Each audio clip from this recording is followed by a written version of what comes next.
बहुत important topic है, काफी एप्लीकेशन है, क्योंकि क्वाड्रेटिक ऐसा फंक्शन है जो कि मेजॉरिटी जगहों पे आपको नजर आ रहा होता है। बहुत एप्लीकेशन है क्वाड्रेटिक फंक्शन की, डिफरेंट किस्म के सवाल आएंगे यूनिवर्सिटी में, ई कैट में, सेकेंड ईयर के कोर्स में, फर्स्ट ईयर के कोर्स में फंक्शन का क्वेश्चन है न्यू बुक में, तो क्वाड्रेटिक की काफी डिस्कशन वहां पे मौजूद है। इवन जो चैप्टर नंबर 8 है फर्स्ट ईयर की न्यू बुक का, उसमें पूरा क्वाड्रेटिक को ड्रॉ करना सिखाया है, तो मैं उसका आइडिया दे दूंगा, पूरा ड्रॉ तो नहीं करवाऊंगा, ऑब्वियसली टाइम नहीं है। बस आपको मेन मेन आइडिया पता होना चाहिए कि ड्रॉ किस तरह करना होता है क्वाड्रेटिक को, डिटेल में जाने की जरूरत नहीं होती। तो हम जो यहाँ पे डिस्कस कर रहे हैं क्वाड्रेटिक फंक्शन डिस्कस कर रहे हैं।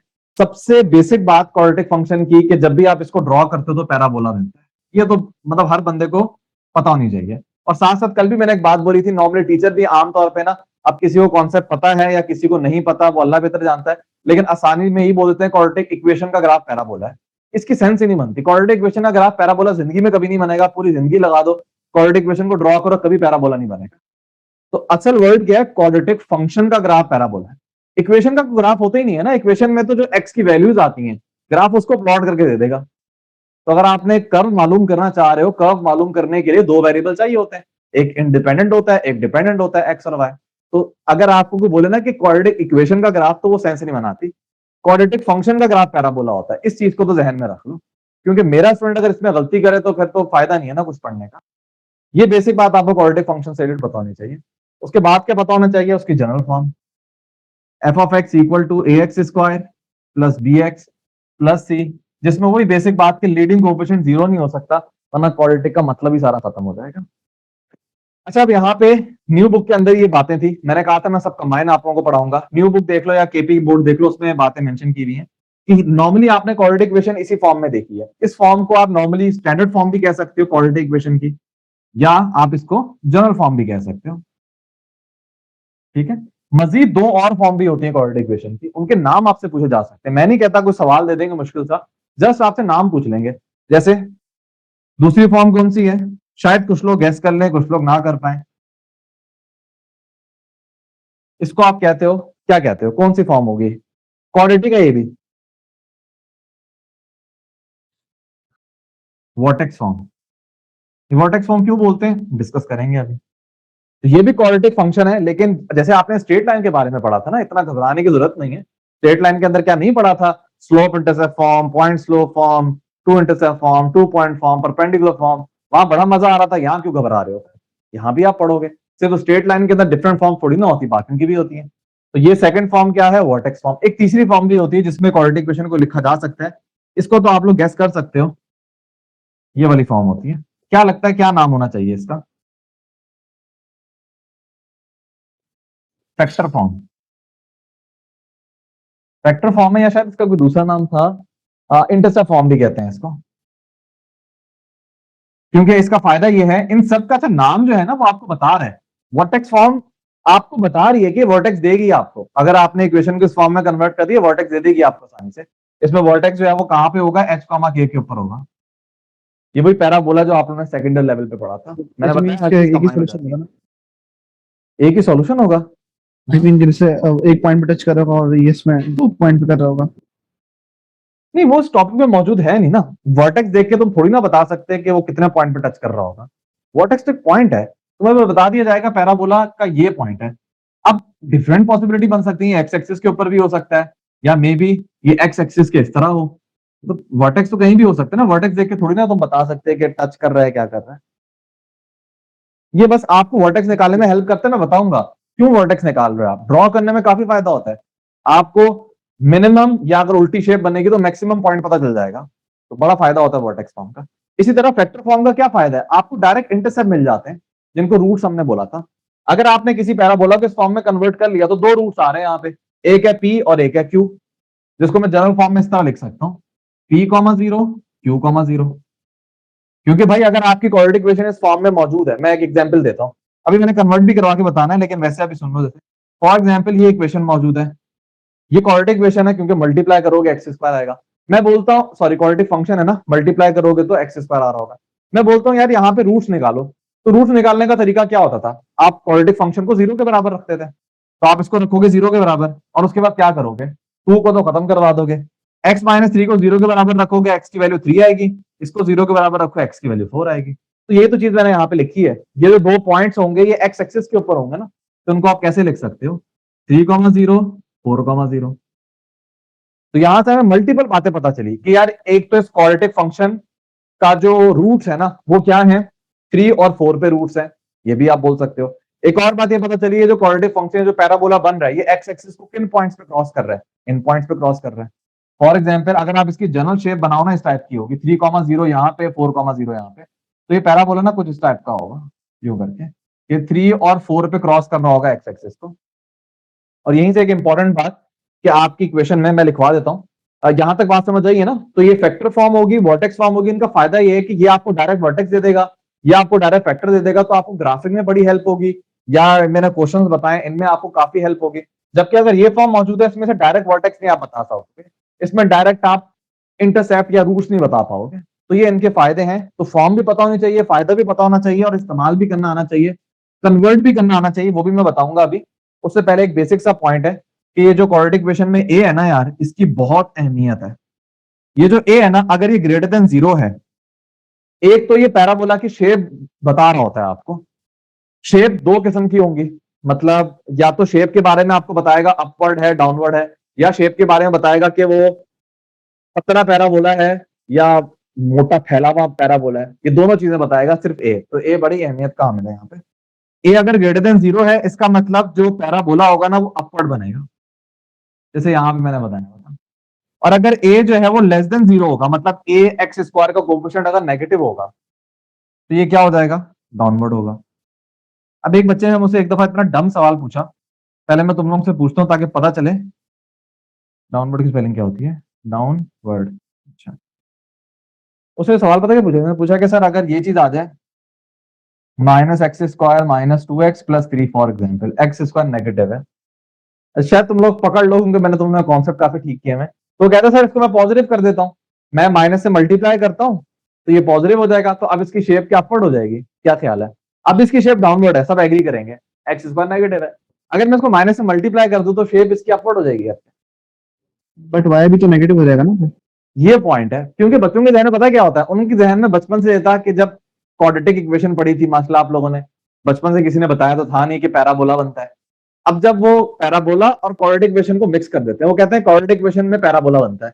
अब इक्वेशन में क्या होता है, दोनों तरफ माइनस से मल्टीप्लाई कर सकते हो। अगर ये इक्वेशन होती तो फिर तो मैं आसानी से माइनस से मल्टीप्लाई करता, इसको पॉजिटिव कर देता। तो वो समझते हैं कि माइनस से जब दोनों तरफ मल्टीप्लाई हो सकता है तो मैं इसको पॉजिटिव कर दूंगा, और अगर मैं पॉजिटिव करूंगा तो ये अपवर्ड बन जाएगा। हालांकि उस बेचारे को पता नहीं है कि यार ये तो पैराबोला बन ही नहीं रहा, इसमें तो पैराबोला बनेगा ही नहीं, पैराबोला तो इस सिचुएशन में बनेगा। और अगर इसमें आप दोनों तरफ माइनस से मल्टीप्लाई करोगे तो कुछ फायदा नहीं होगा, आप तो y को नेगेटिव कर दोगे, अभी भी आप बनाओगे डाउनवर्ड ही बनेगा, क्योंकि आपकी इक्वेशन में y नहीं आ रहा। y के साथ अगर पॉजिटिव आए ना तब आप बोलते हो अपवर्ड है, यहां तो y बेचारा नेगेटिव कर दिया आपने, तो अभी भी डाउनवर्ड ही रहेगा। तो ये चालाकी आपकी यहाँ पे चलेगी नहीं, ठीक है। क्योंकि मुझे तो पता है ना 5 साल हो गए पढ़ाते हुए, कुछ ना कुछ चीजें बच्चों के जहन में आती रहती हैं, और ये उस वक्त आएंगी जब कॉन्सेप्ट ठीक नहीं है, वरना नहीं आएंगी ये। आखिर एक और 2 पॉइंट डिस्कस करता हूँ, फिर को सवाल पूछो ना।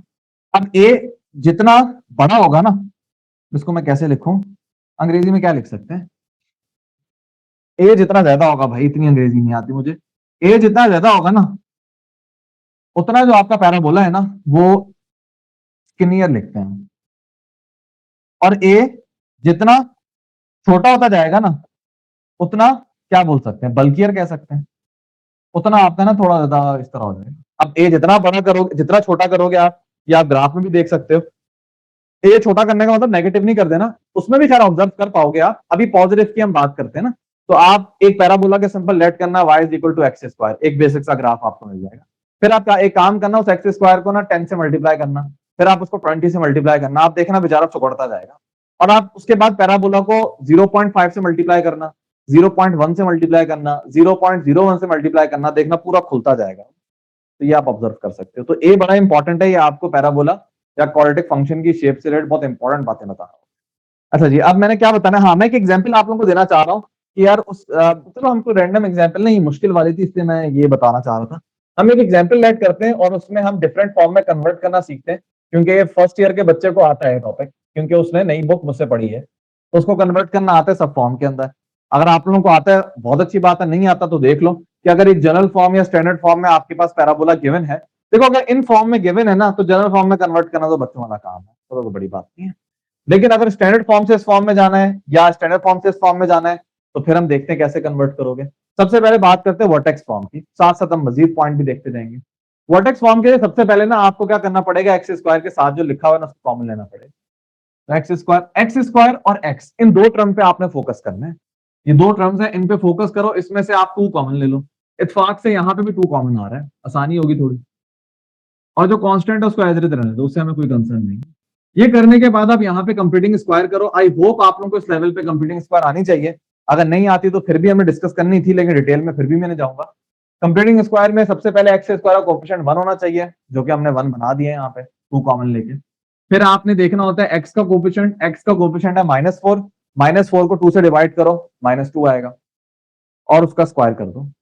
दोबारा बता रहा हूँ, एक्स के साथ जो लिखा हुआ है उसको 2 से डिवाइड करो, -4 को 2 से डिवाइड करोगे तो -2 आएगा। -2 का स्क्वायर ऐड करो और सब्ट्रैक्ट कर दो। तो -2 का स्क्वायर क्या होता है, 4। उसको आप ऐड करवा दो और सब्ट्रैक्ट करवा दो। तो ये देखो मैंने ऐड और सब्ट्रैक्ट करवा दो। इससे ज्यादा मैं डिटेल में नहीं जा सकता, अगर किसी को मसला तो प्राइवेटली पूछना। जो शुरू की 3 टर्म है ना वो आपका एक फॉर्मूला बना देंगी, x - 2 का होल स्क्वायर। ये -4 जो है इसको फिलहाल ऐसे ही रहने दो, नेक्स्ट स्टेप में इसका इलाज करते हैं। और फाइनल फॉर्म क्या हो जाएगी, यहाँ पे इस 2 को मल्टीप्लाई कर दो आप, ठीक है। तो ये हो जाएगा 2 टाइम x - 2 का होल स्क्वायर। 2 को -4 से मल्टीप्लाई करोगे -8 होगा, -8 + 3 -5। बच्चों ये आपकी कन्वर्ट होगी पैराबोला वर्टेक्स फॉर्म के अंदर। अब इसका फायदा क्या हुआ, फायदा ये कि डायरेक्ट आपको वर्टेक्स मिल रहा है। वर्टेक्स यहाँ पे क्या होगा, 2, -5 के ऊपर। वर्टेक्स की जरा जनरल फॉर्म देखो, अगर दरमियान में नेगेटिव आ रहा है तो देखो यहाँ पे भी दरमियान में नेगेटिव आ रहा है, तो h की वैल्यू आप पॉजिटिव लोगे, h मैंने 2 लिया। अगर यहाँ पे दरमियान में पॉजिटिव आता ना तो मैं h की जगह -2 लेता। ये again concept second chapter 8 parabola के अंदर बताए मैं आप लोगों को। इसी तरीके से k क्या होता है, k होता है जो भी यहाँ पे वैल्यू लिखी हुई है, यहाँ पॉजिटिव लिखा हुआ है ना, तो अगर यहाँ पे भी पॉजिटिव होता तो k की वैल्यू आप 5 लेते, लेकिन यहाँ पे पॉजिटिव है, यहाँ पे नेगेटिव है, इसका मतलब k की वैल्यू आपको नेगेटिव लेनी पड़ेगी, जो कि मैंने -5 लिया। तो वर्टेक्स फॉर्म में कन्वर्ट करना भी सीख लिया और साथ साथ आपको वर्टेक्स भी मिल गया। देखो पैराबोला को ड्रॉ करने के लिए अब ये बहुत इंपॉर्टेंट चीज है जो फर्स्ट ईयर की न्यू बुक में 2-3 एक्सरसाइज में कवर है, जिसका लॉन्ग का सवाल भी आएगा फर्स्ट ईयर वाले बच्चों के लिए। काफी अच्छा टॉपिक है ये, तो उसी को अब मैं यहाँ पे इंटीग्रेट कर रहा हूँ दरमियान में, कि किसी भी पैराबोला को अगर आपने ड्रॉ करना है, भाई देखो स्ट्रेट लाइन को ड्रॉ करने का तरीका आपको पता है, बड़े आसानी से आप स्ट्रेट लाइन को ड्रॉ कर सकते हो। पैराबोला या किसी भी क्वाड्रेटिक को अगर आपने ड्रॉ करना है ना, देखो एक तो हर शेप को ड्रॉ करने का जनरलाइज तरीका है कि यार 4-5 एक्स वैल्यू आपने ले ली, उनको आपने फंक्शन के अंदर पुट किया, आपको वाई वैल्यूज मिलेंगी, तो जो भी पॉइंट्स हैं उनको ग्राफ पे जाकर ड्रॉ कर दो। एक जनरलाइज मेथड है पूरा। पैराबोला के केस में हम नॉर्मली जो ड्रॉ करते हैं ना, देखो एक तो होता है स्केच बनाना, एक होता है प्लॉट करना। स्केच का मतलब होता है बेसिक आपको पॉइंट्स पता चल जाए, वर्टेक्स कहां पे है, इंटरसेप्ट कहां पे है, वाई इंटरसेप्ट कहां पे, ये स्केच कर दोगे आप बस। एक है प्लॉट करना, प्लॉट करना आपका काम नहीं है, वो ग्राफिंग ऐप कर देगी, एक्यूरेट पूरा आपको पैराबोला दे देंगी। वो आप 4-5 पॉइंट बना के प्लॉट कर भी नहीं सकते, स्केच ही करोगे आप, क्योंकि प्लॉट के लिए आपको इन्फिनिट पॉइंट चाहिए, तब वो चीज अच्छी बनेगी। तो स्केच अगर आपने बेसिक सा करना है ना, और मेन मेन जो पॉइंट्स है पैराबोला के अंदर, वो अगर आपको पता करना है तो आप आसानी से कर सकते हो। वर्टेक्स आपको दे देता है सबसे मैक्सिमम या मिनिमम पॉइंट। अभी कैसे पता चलेगा, देखो अगर आपके इक्वेशन में ए पॉजिटिव है तो उसका मतलब अपवर्ड शेप बन रही होगी। जब अपवर्ड शेप बनती है ना तो आपका पैराबोला बढ़ता जाता है ऊपर की तरफ, कभी रुकेगा नहीं वो। तो उसके अंदर कोई मैक्सिमम पॉइंट नहीं आएगा, वो तो बढ़ता जा रहा है, इनफाइनाइट पे हो जा रहा है, तो मैक्सिमम पॉइंट कुछ नहीं होता। हाँ मिनिमम पॉइंट आपको मिलता है यहाँ पे, ये मिनिमम पॉइंट होता है। तो जब भी आपका ए पॉजिटिव है ना, इसका मतलब जो आपका क्वाड्रेटिक फंक्शन है उसमें मिनिमम वैल्यू तो मिल जाएगी, लेकिन मैक्सिमम तो इतना बड़ा होता जा रहा है, कहां ढूंढेंगे हम। इसी तरीके से जब ए छोटा है मतलब नेगेटिव है, तो आपका पैराबोला डाउनवर्ड इस तरह बनता है। अब देखो उसकी मिनिमम वैल्यू तो आपको -इन्फिनिटी पे मिलेगी, मतलब ये तो नीचे गिरता जा रहा है, गिरता जा रहा है, हम कहेंगे और कितना गिरोगे, ये गिरता जाता है। मैक्सिमम वैल्यू आपको मिल जाती है इस पॉइंट के ऊपर, लेकिन मिनिमम वैल्यू आपको कहीं नहीं मिल रही होगी, ठीक है। तो ये बात आपको पता होनी चाहिए। और मैक्सिमम और मिनिमम ये वर्टेक्स पे मिलती है, जैसे ये पॉइंट भी वर्टेक्स कहलाता है, ये वाला पॉइंट भी वर्टेक्स कहला रहा होता है। जो मैक्सिमम या मिनिमम पॉइंट आपको मिल रहा होता है उसको वर्टेक्स आप कह रहे होते हैं। तो ये आपको मिल गया 2,5, 2,-5, ये वर्टेक्स तो आपको मिल गया। आप देखोगे ए क्या है, दोनों जगह पे ए आपको क्या नजर आ रहा है, ए यहाँ पे पॉजिटिव है, इसका मतलब अपवर्ड शेप होगी। जब अपवर्ड शेप है इसका मतलब ये वर्टेक्स बिल्कुल मिनिमम पे होगा, तो इसका मतलब आपको ट्रेंड पता चल गया कि 2 कहां पे होगा, फॉर एग्जाम्पल 1, 2, और -5 कहां पे होगा, -1, -2, -3, -4, -5। तो ये पॉइंट तकरीबन वर्टेक्स यहाँ पे होगा। अब आपको इतना पता है कि शेप इस टाइप की बन रही होगी, लेकिन इतना मजा नहीं आएगा एक पॉइंट से। हम मजीद 2-3 पॉइंट निकाल लेते हैं। मजीद 2-3 पॉइंट निकालने के लिए आपको यहाँ पे चाहिए होंगे वर्टिसेस, सॉरी रूट चाहिए होंगे, जिनको आप एक्स इंटरसेप्ट भी कहते हो। अब देखो ये फॉर्म में कन्वर्ट करना जरूरी नहीं होता। वर्टेक्स आप यहां से भी डायरेक्ट निकाल सकते हो। वर्टेक्स निकालना कोई इतना बड़ी चीज नहीं है कि आपको डायरेक्ट कन्वर्ट ही करना है। उसकी शॉर्ट ट्रिक होती है, वो भी डिस्कस करूंगा मैं। शॉर्ट ट्रिक नहीं है, सिंपल डिफरेंशिएट करके इक्वल टू 0 रखा हुआ है, जो सेकंड टर्म में मैक्सिमम मिनिमम में पढ़ा था आपने। तो वो शॉर्ट ट्रिक वहीं से बनी हुई है। तो जरूरी नहीं होता कि यार आपको इस इक्वेशन से इस पे जाओगे तभी वर्टेक्स मिलेगा। फायदा ये होता है कि इससे डायरेक्ट मिल जाता है, वरना आप इस इक्वेशन से डायरेक्ट भी वर्टेक्स निकाल सकते हो। कोई हमें मोहताजी नहीं है कि हमें इसी में कन्वर्ट करके वर्टेक्स निकालना होगा। सही है। तो अगर ये वाली फॉर्म मौजूद है, वर्टेक्स आप डायरेक्ट निकाल सकते हो। चलो मैं बता देता हूं। अगर डायरेक्ट इस इक्वेशन से वर्टेक्स निकालना है ना, तो बस ये फॉर्मूला याद रख लो, x is equal to -b/2 है। ये वर्टेक्स की x वैल्यू मिलेगी आपको, इससे करके देख लो। इक्वेशन में b क्या है, यहाँ पे -8 है, पुट करना, माइनस माइनस पॉजिटिव हो जाएगा। a2 है ना, तो 2 को 2 से मल्टीप्लाई करो 4, देखो 2। वर्टेक्स की x वैल्यू मिल गई। जैसी वर्टेक्स की x वैल्यू मिल गई, y वैल्यू निकालना कोई बड़ी बात थोड़ी ना है। यहाँ पे x की जगह पे आप 2 पुट कर दो, जो वैल्यू आएगी वो y वैल्यू मिल जाएगी। जब आप यहाँ पे 2 पुट करोगे, ये 4 हो जाएगा, 4 2 8। यहाँ पे 2 पुट करो 16, 8 - 16 -8, -8 + 3 -5।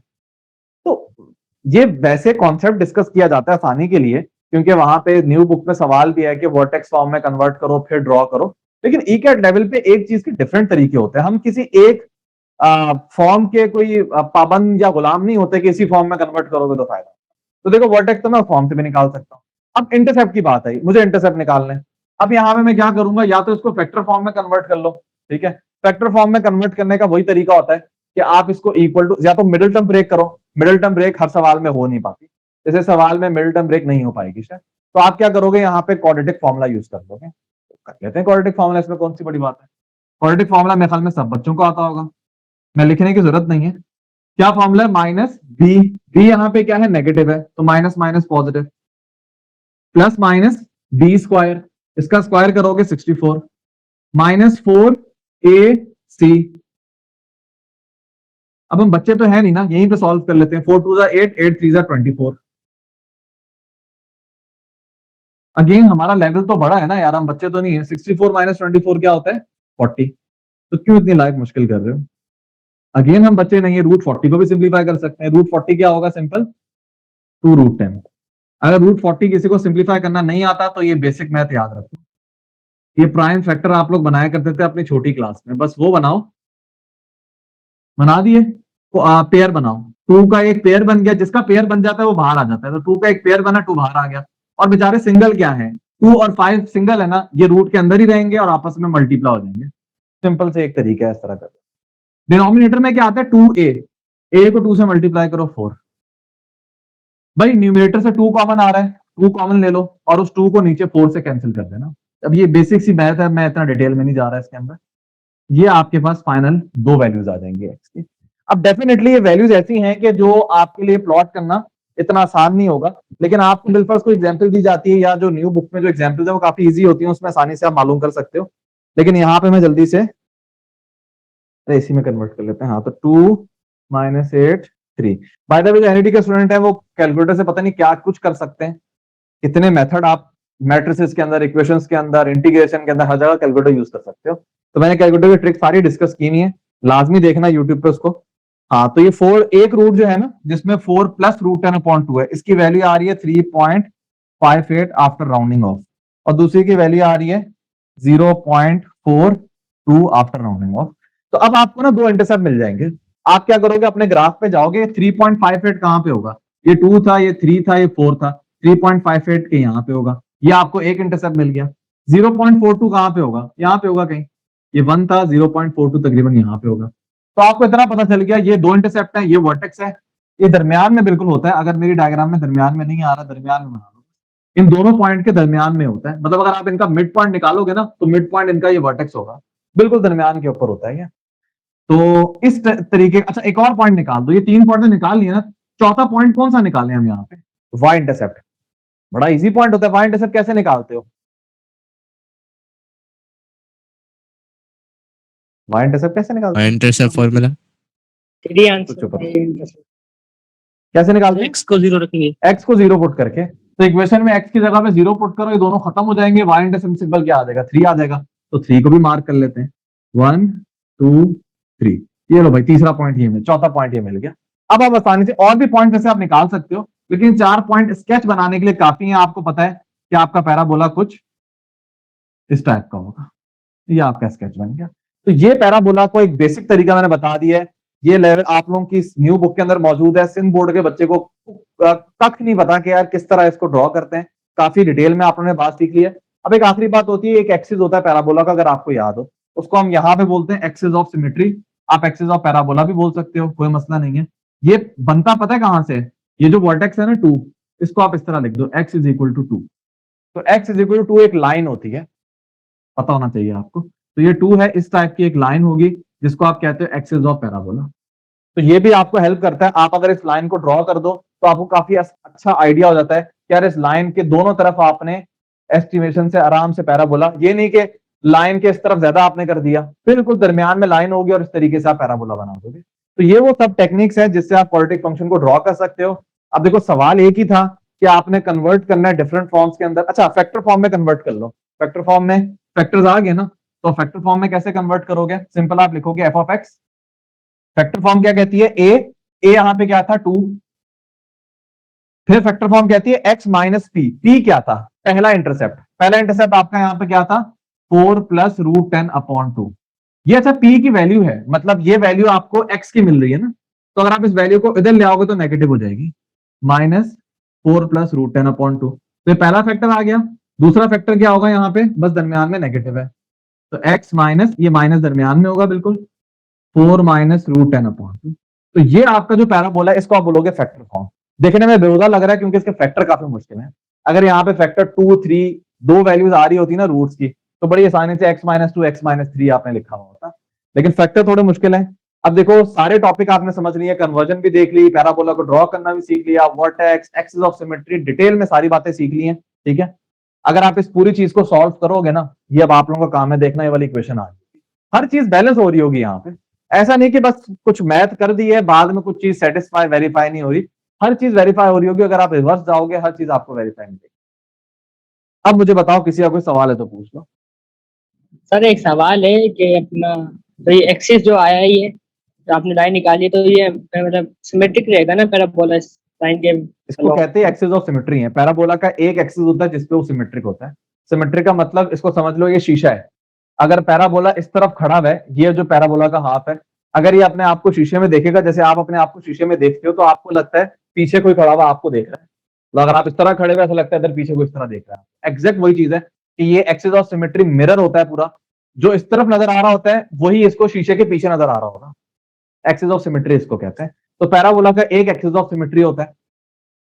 इलिप्स के अंदर 2 एक्सिस ऑफ सिमेट्री होते थे, मेजर एक्सिस, माइनर एक्सिस। इसको एक्सिस ऑफ पैराबोला भी बोल सकते हो, लेकिन अच्छा नाम है एक्सिस ऑफ सिमेट्री, ताकि आपको पता चले कि यार ये सिमेट्रिक है। तभी इसको ड्रॉ करने का बड़ा अच्छा तरीका होता है।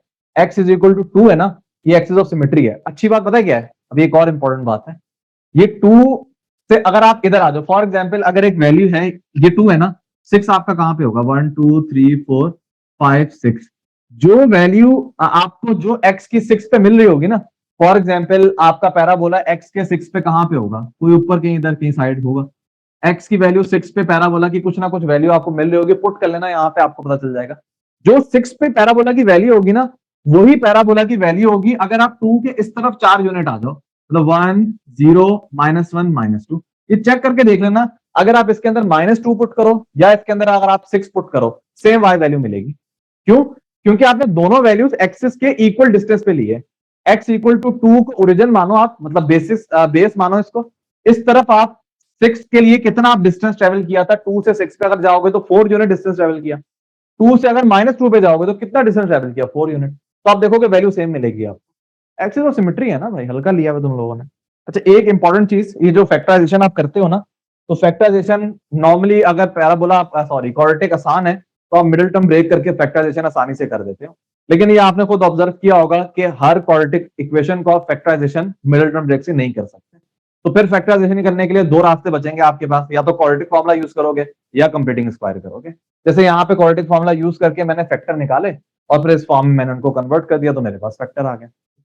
अगर आप फंक्शन बना रहे हो तो ए बड़ा इंपॉर्टेंट होता है, ए मैंने यहाँ पे लिखा है, लेकिन अगर ये इक्वेशन होती ना तो मैं इस ए को इग्नोर कर देता, क्योंकि वहां जाके खत्म हो जाता, जस्ट मैं फैक्टर्स को लिख रहा होता। ये मैंने कल बात बताई थी आप लोगों को, मैंने बोला था बीच में कहीं ना कहीं आ जाएगी ये बात, तो ये वहां पे आ रही है। अगर इक्वेशन होती टू का कोई फायदा नहीं होता, टू तो ले जाते दूसरी तरफ, फैक्टर बनाने होते, इक्वेशन होती है, आप डायरेक्ट इन दो पे फोकस करते हैं। लेकिन अभी बात फंक्शन की हो रही है, इसका मतलब ए अहमियत का हामिल है। अगर ए नहीं लिखोगे, इन दोनों को मल्टीप्लाई कर दोगे, ये चीज ही नहीं आ रही होगी। तो ये पॉइंट नोट कर लेना। तो बताना मैं आप लोग क्या चाह रहा हूं कि जो इक्वेशन मिडल ब्रेक से फैक्टराइज नहीं हो सकती ना, आप क्वाड्रेटिक फॉर्मूला या कंप्लीटिंग स्क्वायर यूज करते हो, और कंप्लीटिंग स्क्वायर नहीं यूज करते, क्योंकि कंप्लीटिंग स्क्वायर यूज करके आपने क्वाड्रेटिक फॉर्मूला बनाया हुआ है, तो हम प्रेफर करते हैं क्वाड्रेटिक फॉर्मूला यूज करें। कंप्लीटिंग स्क्वायर इन्हीं चीजों के लिए रखो, इक्वेशन को सॉल्व करने के लिए कभी कंप्लीटिंग स्क्वायर ना यूज करो, बहुत अजीब सी चीज होती है, इतनी अच्छी नहीं होती है। तो हम इस तरीके से फैक्टराइजेशन कर लेते हैं। तो इंपॉर्टेंट बात क्या बताने वाली है कि मिडिल टर्म ब्रेक कब वैलिड है, मतलब किन इक्वेशंस पे आप मिडिल टर्म ब्रेक हो जाती है आसानी से, वो इक्वेशंस जिनमें आपके रूट्स रैशनल आते हैं। जब आप इक्वेशन को सॉल्व करते हो ना, तो ये समझ लो तीन कैटेगरी में आपके पास रूट्स आते हैं। या तो आपके पास रूट्स आ रहे होंगे 2, 3, -1, 4/5, 6/2, इस टाइप के रूट्स आ रहे होंगे जिनको रैशनल आप रूट्स कहते हो। या आपके पास इर्रेशनल आ रहे होंगे, 1 + √2/2, 1 - √2/2, मतलब इर्रेशनल हो रहे होंगे। या तीसरी कैटेगरी है कॉम्प्लेक्स आ रहे होंगे, 1 + 2i/2, 1 - 2i/2। तीन कैटेगरी में हम डिवाइड कर सकते हैं। वैसे तो रियल कॉम्प्लेक्स है, लेकिन रियल को भी हमने रैशनल और इर्रेशनल में डिवाइड किया। तो जिन क्वाड्रेटिक इक्वेशन के रूट्स रैशनल है ना, उन्हीं को आप मिडिल टर्म ब्रेक से सॉल्व कर सकते हो। ये मैं वैसे एक नॉलेज आपको एक्स्ट्रा बता रहा हूं, इतना काम नहीं आएगा इसमें, वैसे नॉलेज के लिए, कि हर वो क्वाड्रेटिक इक्वेशन जिसके रूट्स रैशनल है ना, तो मिडिल टर्म ब्रेक से आप आसानी से उसके रूट्स मालूम कर सकते हो। लेकिन जिसके रूट्स इर्रेशनल होंगे या जिसके रूट्स कॉम्प्लेक्स होंगे, वहां पे फिर आप मिडिल टर्म ब्रेक नहीं यूज करोगे, फिर क्वाड्रेटिक फॉर्मूला यूज करके आप कैलकुलेशन कर रहे हो। ax² + bx + c = 0। वही अगेन a जो है वो 0 नहीं हो सकता, लीडिंग कोएफिशिएंट कभी 0 नहीं है। तो ये क्वाड्रेटिक इक्वेशन की बेसिक सी फॉर्म है। अच्छा, क्वाड्रेटिक इक्वेशन के बारे में कोई ऐसा पढ़ने की खास जरूरत नहीं है। क्या पढ़ोगे क्वाड्रेटिक इक्वेशन से रिलेटेड, कुछ खास पढ़ने के लिए नहीं है। एक ही टॉपिक है, वो है इसका सॉल्यूशन। क्वाड्रेटिक इक्वेशन का सॉल्यूशन हमने कैसे निकालना है, ये टॉपिक है। तो जरा आज सॉल्यूशन के ऊपर कितने मेथड है सबको पता होंगे, रिवाइज कर लेंगे। सॉल्यूशन देखो निकालने के, अगर क्वाड्रेटिक इक्वेशन के तो तीनों टर्म्स है, मैं उसके सॉल्यूशन की बात कर रहा हूं। अगर कोई टर्म मिसिंग है ना, तो सॉल्यूशन आपका काफी आसान हो जाता है, फिर आपको कुछ मेथड की जरूरत ही नहीं पड़ती। जैसे फॉर एग्जांपल, अगर इक्वेशन आपकी में कांस्टेंट नहीं है, तो अब कोई मेथड यूज करने की जरूरत नहीं है, कोई क्वाड्रेटिक फॉर्मूला कुछ यूज करने की जरूरत नहीं है। डायरेक्ट x कॉमन लोगे, ये हो जाएगा 2x + 3 = 0। x को 0 के बराबर रखना, 2x + 3 को 0 के बराबर रखना, आ गया आंसर। क्या करने वाला। कुछ क्वाड्रेटिक इक्वेशन ऐसी होंगी जिसमें x वाली टर्म नहीं है, x² वाली है और कांस्टेंट वाली है, अगेन को मेथड लगाने की जरूरत नहीं है, डायरेक्ट इसको हम कहते हैं स्क्वायर रूट प्रॉपर्टी यूज कर लो। यहाँ पे स्क्वायर रूट की प्रॉपर्टी क्या है कि दोनों तरफ आप स्क्वायर रूट अप्लाई करो, यहाँ पे +- आएगा, इस वैल्यू का स्क्वायर रूट ले लो, ये हो जाएगा √3/2 आयोटा + करके। तो अगेन कोई मेथड मैंने नहीं लगाया, यहाँ पे आसानी से सॉल्व कर लिया। ऐसी भी सिचुएशन हो सकती है हर चीज ही खत्म हो जाए, सिर्फ 2x² बच जाए, तो इस वाली सिचुएशन में तो आपके पास आंसर 0 ही आएगा। अगर 2x² 0 के बराबर है तो 2 को जाके खत्म कर दो, x² 0 के बराबर मतलब एक ही आंसर आएगा 0। अगर आप उसको दो आंसर बनाना चाह रहे हैं तो दोनों आंसर क्या होंगे, 0 होंगे, क्योंकि रिपीट रूट हो रहे हैं। तो कहने का मतलब ये कि अगर इक्वेशन में कोई टर्म मिसिंग है ना, तो फिर कोई मेथड यूज करना बेवकूफी है, आप डायरेक्ट उसको निकाल सकते हो, जो बेसिक नॉलेज आपने अलजेब्रा में पढ़ी है। हम जो मेथड पढ़ रहे हैं उनके लिए कि जब तीनों टर्म मौजूद हैं, अब बताओ कि आप कैसे सॉल्व करें। तो फिर उसके लिए तीन मेथड, बहुत बेसिक सी चीज है, हर जगह आपको मिलेगी। फैक्टराइजेशन सबसे इजी मेथड, लिमिटेशन है, जिसको नॉर्मली हमारे बच्चे मिडिल टर्म ब्रेक कहते हैं, उनको ये वाला नाम ही नहीं पता, मिडिल टर्म ब्रेक मेथड। ये तो मिडिल टर्म ब्रेक कर रहे होते हो ना, असल चीज आप फैक्टर बना रहे होते हो, असल चीज ये है। तो फैक्टराइजेशन इसका नाम है, बहुत आसान मेथड है। लिमिटेशन ये है कि हर इक्वेशन पे वैलिड नहीं है, लेकिन बड़ा इजी मेथड है। जिस पे वैलिड होता है तो हम कहते हैं यही यूज करना, कुछ और यूज नहीं करना। अच्छा जी, दूसरा मेथड जो हम यूज करेंगे वो है क्वाड्रेटिक फॉर्मूला, मेरे ख्याल में डिस्कस करने की जरूरत ही नहीं है। तीसरा मेथड जो है वो है कंप्लीटिंग द स्क्वायर। आप स्क्वायर कंप्लीट करते हो और उसके बाद स्क्वायर रूट लेके वैल्यूज निकालते हो। ये असल मेथड है जिसके जरिए से ही आपने क्वाड्रेटिक फॉर्मूला बनाया। चाहो तो आपकी बुक में प्रूफ लिखा हुआ होगा, इसी मेथड के जरिए से आपने क्वाड्रेटिक फॉर्मूला बनाया और फिर आप सॉल्व करते हो।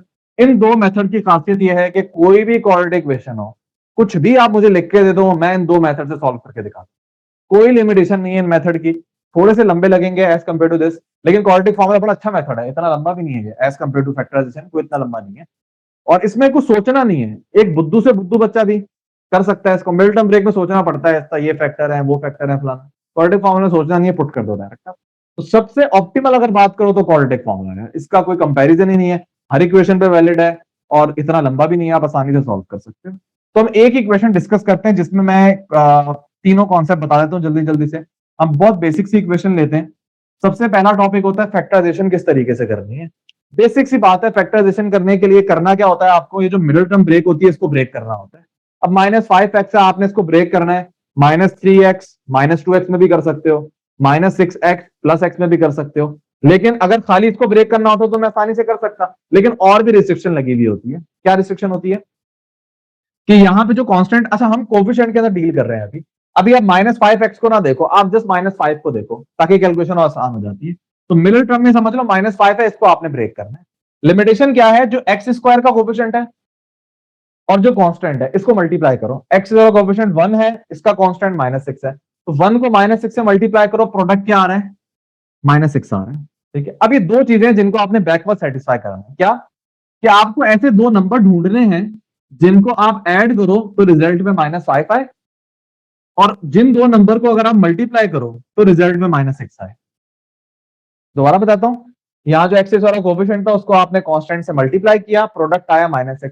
आपको ऐसे दो नंबर चाहिए जिनका प्रोडक्ट -6 हो, और सिर्फ ये वाली कंडीशन नहीं है, दूसरी कंडीशन क्या है कि उन दोनों नंबर को अगर सम करो तो क्या आना चाहिए, मिडिल टर्म में जो कोफिशिएंट लिखा है। इन दोनों चीजों को आपने सेटिस्फाई करना होता है, भाई मिडिल टर्म ब्रेक हो जाएगी।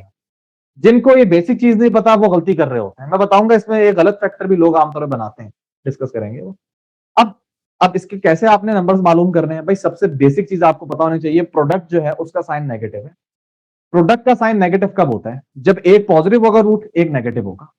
बेसिक सी बात है। तो आपको इतना पता चल जाएगा कि यार जो दो नंबर है ना उनमें एक पॉजिटिव होगा एक नेगेटिव होगा।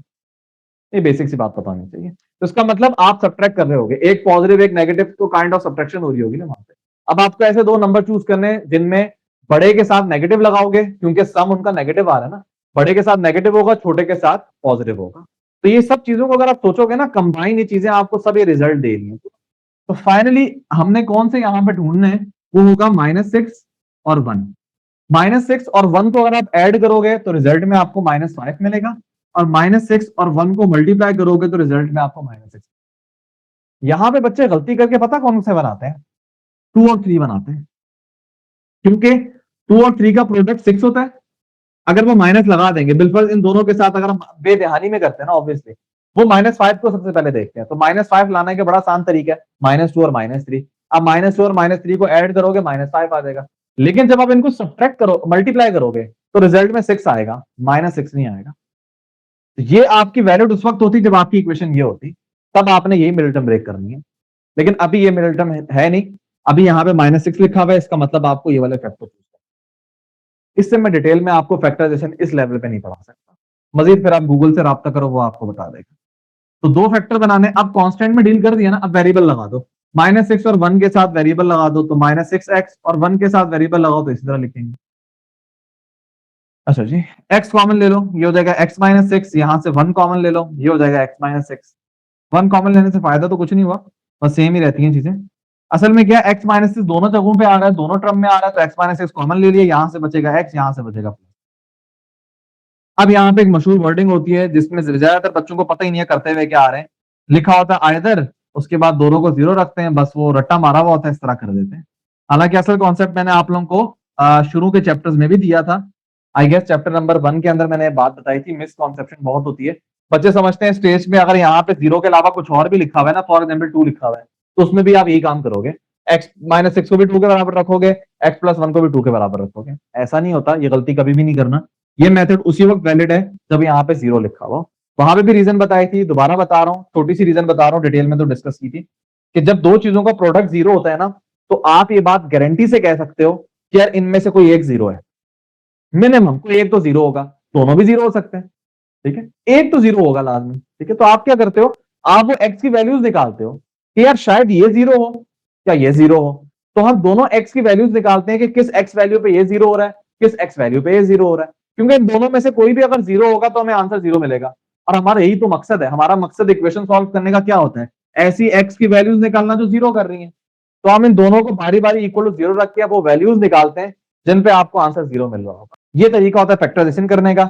मकसद आपका होता है वैल्यूज निकालना, वैल्यूज आपके पास आए। तो सॉल्यूशन का पहला तरीका जो है वो तो आप लोगों ने देख लिया।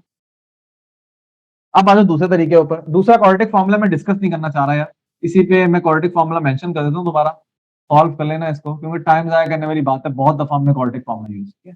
तो दूसरा वाला मेथड जो है इसको भी अप्लाई कर लेना। मैं तीसरा वाला मेथड बता देता हूँ।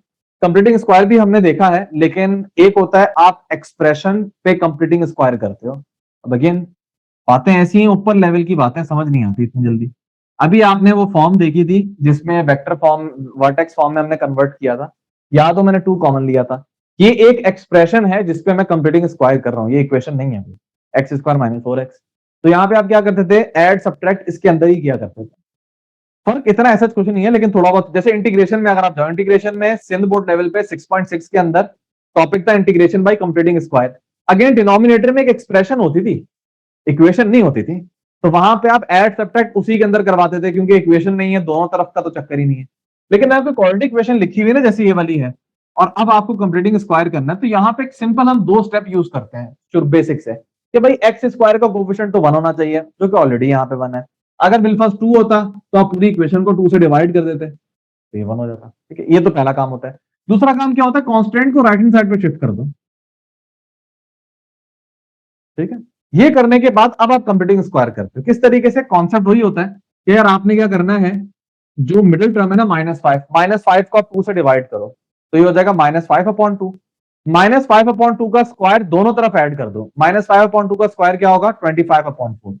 यहां पे भी ऐड कर दो 25/4, यहां पे भी ऐड कर दो 25।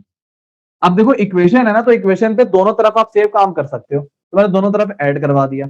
अगर मेरे पास एक्सप्रेशन होती तो मैं, अब दोनों तरफ तो कुछ नहीं थी, तो मैं यहीं पे ऐड और सब्ट्रैक्ट करवा रहा होता। ये थोड़ा बहुत फर्क है। ये करने से अब आपके पास फॉर्मूला बन जाएगा। फॉर्मूला किसका बनेगा, एक्स। इसके साथ आप क्या लिखोगे, जो डिवाइड करने के बाद आया था, जब -5 को 2 से डिवाइड किया था तो क्या आया था, -5/2, तो वो लिखो, फॉर्मूला क्लोज कर दो। मजीद वेरीफाई करना है, इस पे a minus b whole square का फॉर्मूला लगाओ, ये 3 का मान चेक कर लेना, और इसको बस आप सिंप्लीफाई कर लो। 4 6 24, 24 प्लस 25 ये हो जाएगा 49। ये करने के बाद अब आप स्क्वायर रूट लोगे।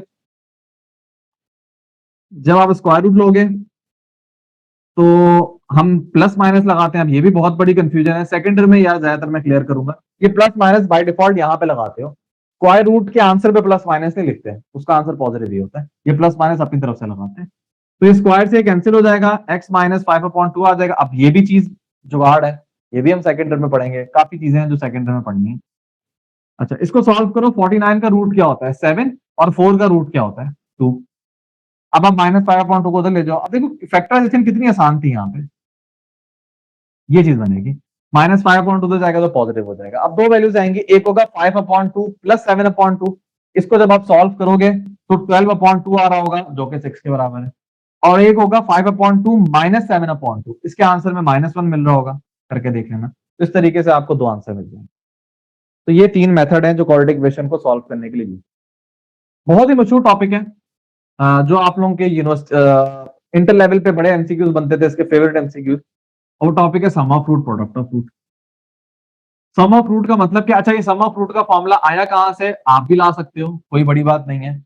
जो क्वाड्रेटिक फॉर्मूला है ना, इसमें 2 रूट्स होते हैं, एक होता है -b plus square root upon 2 है, -b minus square root upon 2 है।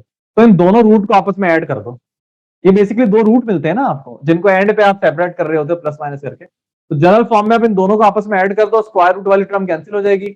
-b/2 है, -b/2 को ऐड करोगे ना, तो -2b/2 हो जाएगा। तो सॉल्व करोगे ये चीज आ रही होगी। तो कोई रट्टा मारने की जरूरत नहीं है, कॉन्सेप्ट है पूरा।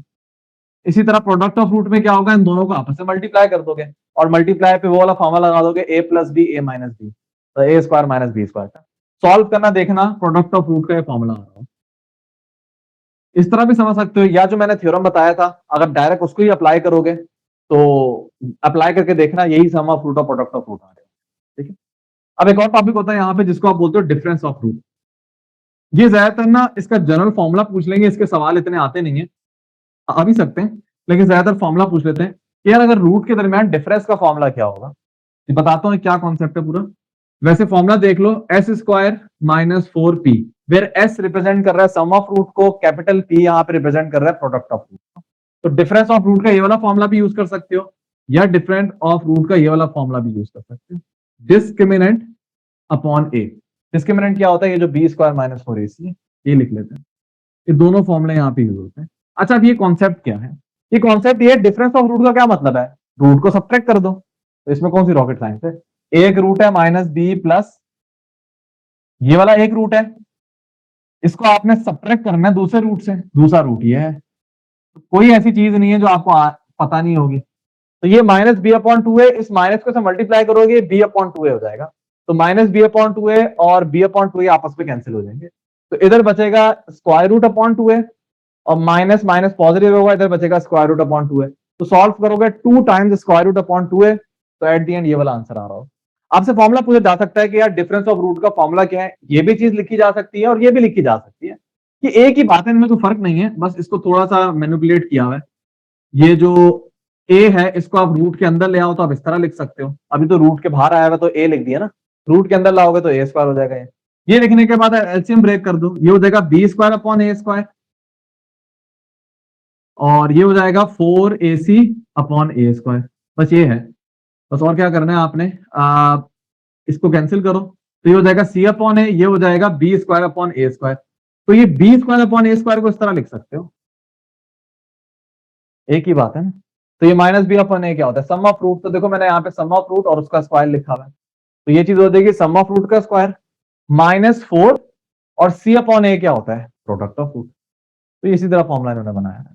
तो अब इसका सवाल या तो जनरलाइज वो पूछ लेंगे आपसे, क्या डिफरेंस ऑफ रूट बताओ, या सवाल इस तरीके से आ सकता है, अगर तो इक्वेशन दे दें तो फिर मसला नहीं है ना, इक्वेशन से आप सम ऑफ रूट निकाल लोगे, और इक्वेशन अगर दें तो सम ऑफ रूट से भी आप सॉल्व कर सकते हो डिफरेंस ऑफ रूट, या डायरेक्ट इक्वेशन को सॉल्व कर लो जो दोनों रूट होंगे, लेकिन वो थोड़ा लंबा पड़ जाएगा। तो बेस्ट तरीका क्या होगा, अगर आपको इक्वेशन दे दें और अगर आपके पास कैलकुलेटर नहीं है तो आप क्या करोगे, उस इक्वेशन पे डायरेक्ट सम ऑफ रूट निकालना, प्रोडक्ट ऑफ रूट निकालना, और इस फॉर्मूले में पुट करके डिफरेंस ऑफ रूट निकालना। ठीक है, क्योंकि अगर रूट आपके इरेशनल आ रहे हैं या कॉम्प्लेक्स आ रहे हैं तो उनको मैनुअल अगर निकालोगे और फिर उनका डिफरेंस निकालोगे तो मसला होगा।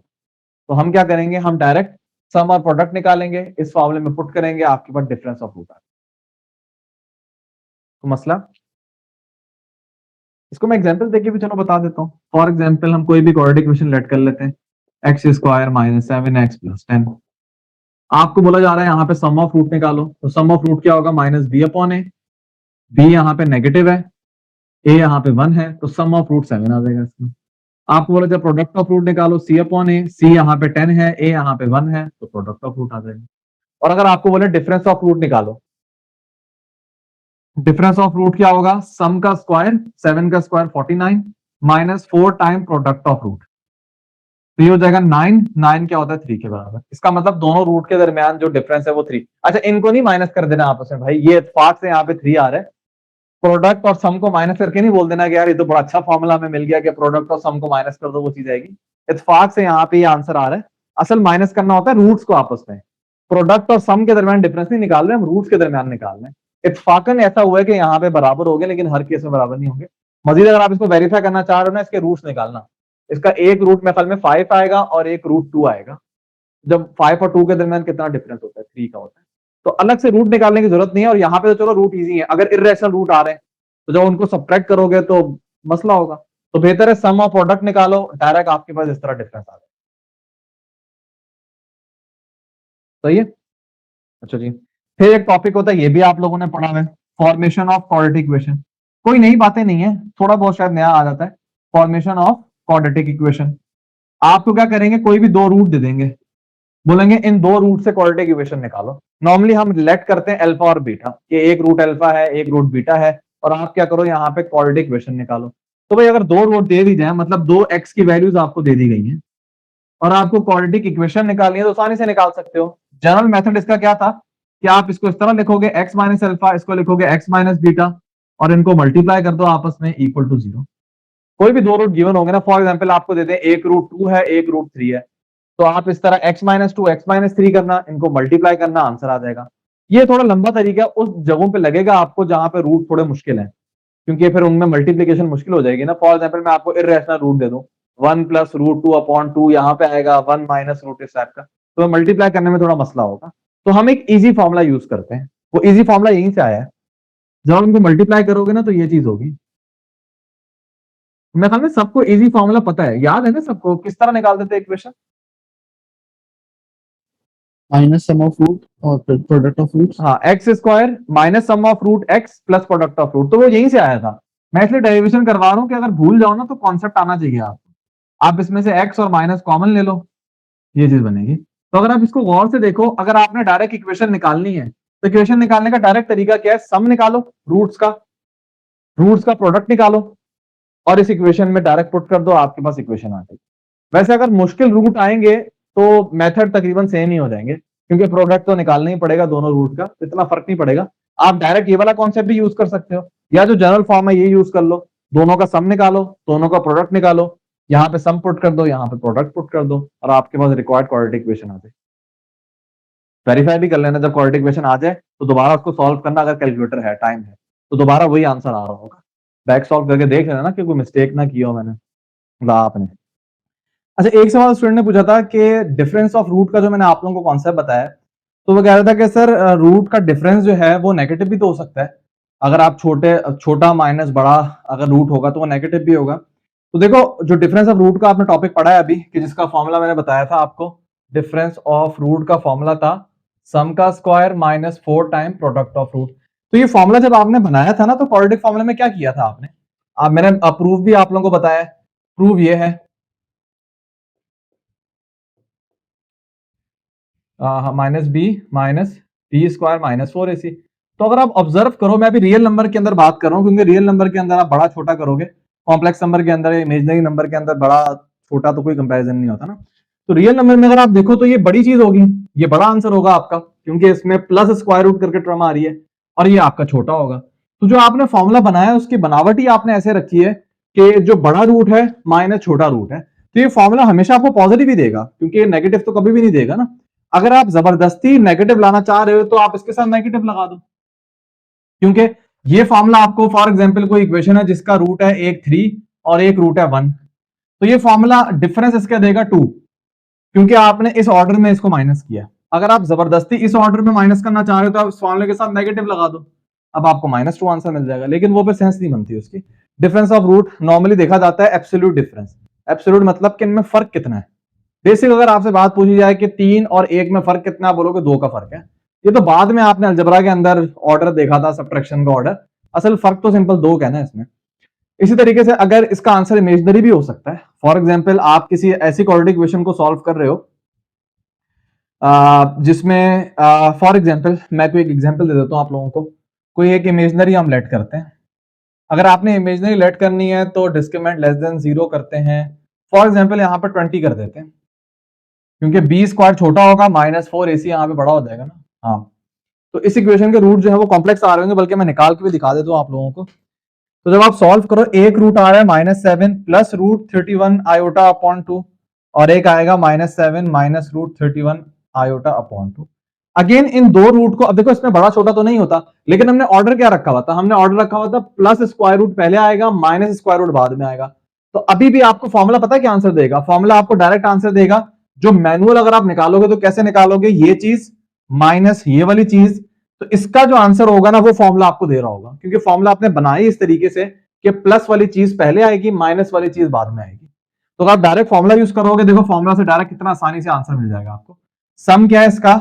सम आ रहा होगा -7 का स्क्वायर 49 -4 टाइम प्रोडक्ट, प्रोडक्ट यहां पे क्या है 20, तो आप देखो ये हो जाएगा 49 माइनस 80 31 -31, तो ये क्या हो जाएगा √31 आयोटा। कितनी आसानी से आपको डिफरेंस पता चल गया। जबकि अगर आप मैनुअल निकालोगे तब भी आपके रिजल्ट मिलेगा। ये हो जाएगा -7/2 प्लस √31 आयोटा अपॉन 2, ये हो जाएगा -7/2 minus √31 iota upon 2।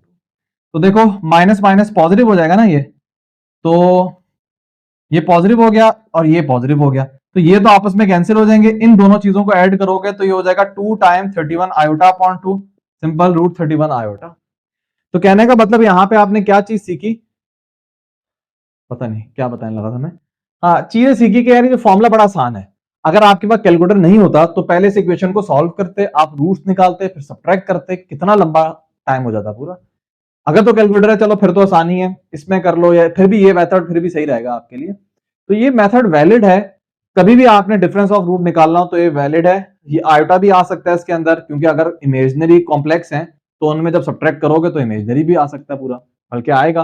Complex number के अंदर जब आप सब्ट्रैक्ट करते हो ये वाली चीज माइनस ये वाली चीज, तो रियल वाला तो कैंसिल हो जाता है, इमेजनरी वाला पार्ट ही बचता है, तो आंसर इमेजनरी मिलेगा आपको।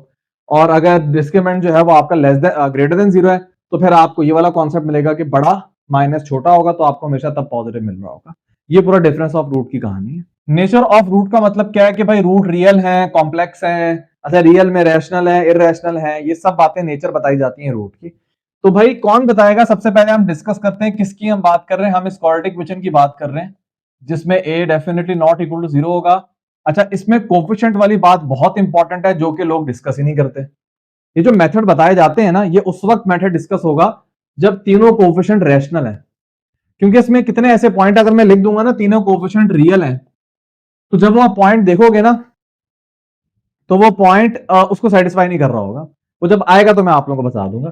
फिलहाल जो ज्यादातर नेचर ऑफ रूट बताई जाती है, क्योंकि देखो नेचर ऑफ रूट जो है ना वो तो आपको कुछ इंस्ट्रक्शन दे दी जाएंगी ना, लेकिन कोई भी एक एग्जांपल आ रही है जिसमें उसके कोएफिशिएंट रैशनल हो, उसके कोएफिशिएंट इररेशनल हो, वो तो जब आप डिस्क्रिमिनेंट निकालोगे, ठीक है, और डिस्क्रिमिनेंट निकालने में भी नहीं, वैसे भी थोड़ा अगर आप सोचोगे तो आपको बात समझ आ जाएगी कि इसका आंसर क्या हो सकता है। वो मैं चलो अभी समझाता हूँ, क्लियर बताता हूँ कि कहां मसला आ सकता है।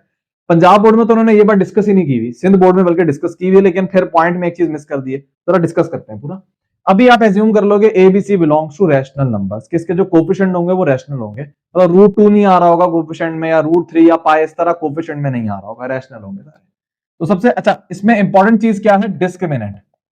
डिस्क्रिमिनेंट क्या होता है, जो रूट के अंदर लिखा हुआ है, जिसको आप डी भी कहते हो, इसकी एक और फॉर्म में ख्याल में डेल्टा भी कहते हैं इसको, तो ये डी भी यूज हो सकता है, डेल्टा भी यूज हो सकता है, कॉन्टेक्स्ट में कॉन्टेक्स्ट डिपेंड करता है। इस डेल्टा का कहीं कुछ मतलब होता है, कहीं एरिया ऑफ ट्रायंगल होता है, कहीं कुछ है, तो यहाँ पे अलग इसका मतलब बनेगा। तो डिस्क्रिमिनेंट किसके बराबर होता है, बी स्क्वायर माइनस 4ac के बराबर होता है।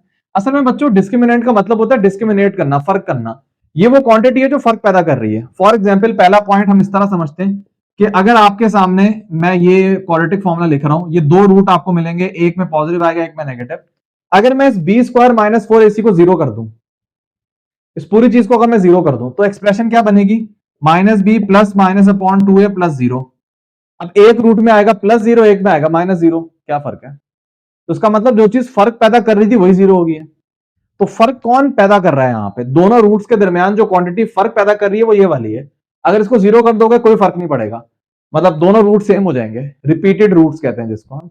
और अगर आप इसको 0 के अलावा कुछ और करोगे, चाहे पॉजिटिव चाहे नेगेटिव, तो आप दोनों के अंदर फर्क आ रहा होगा।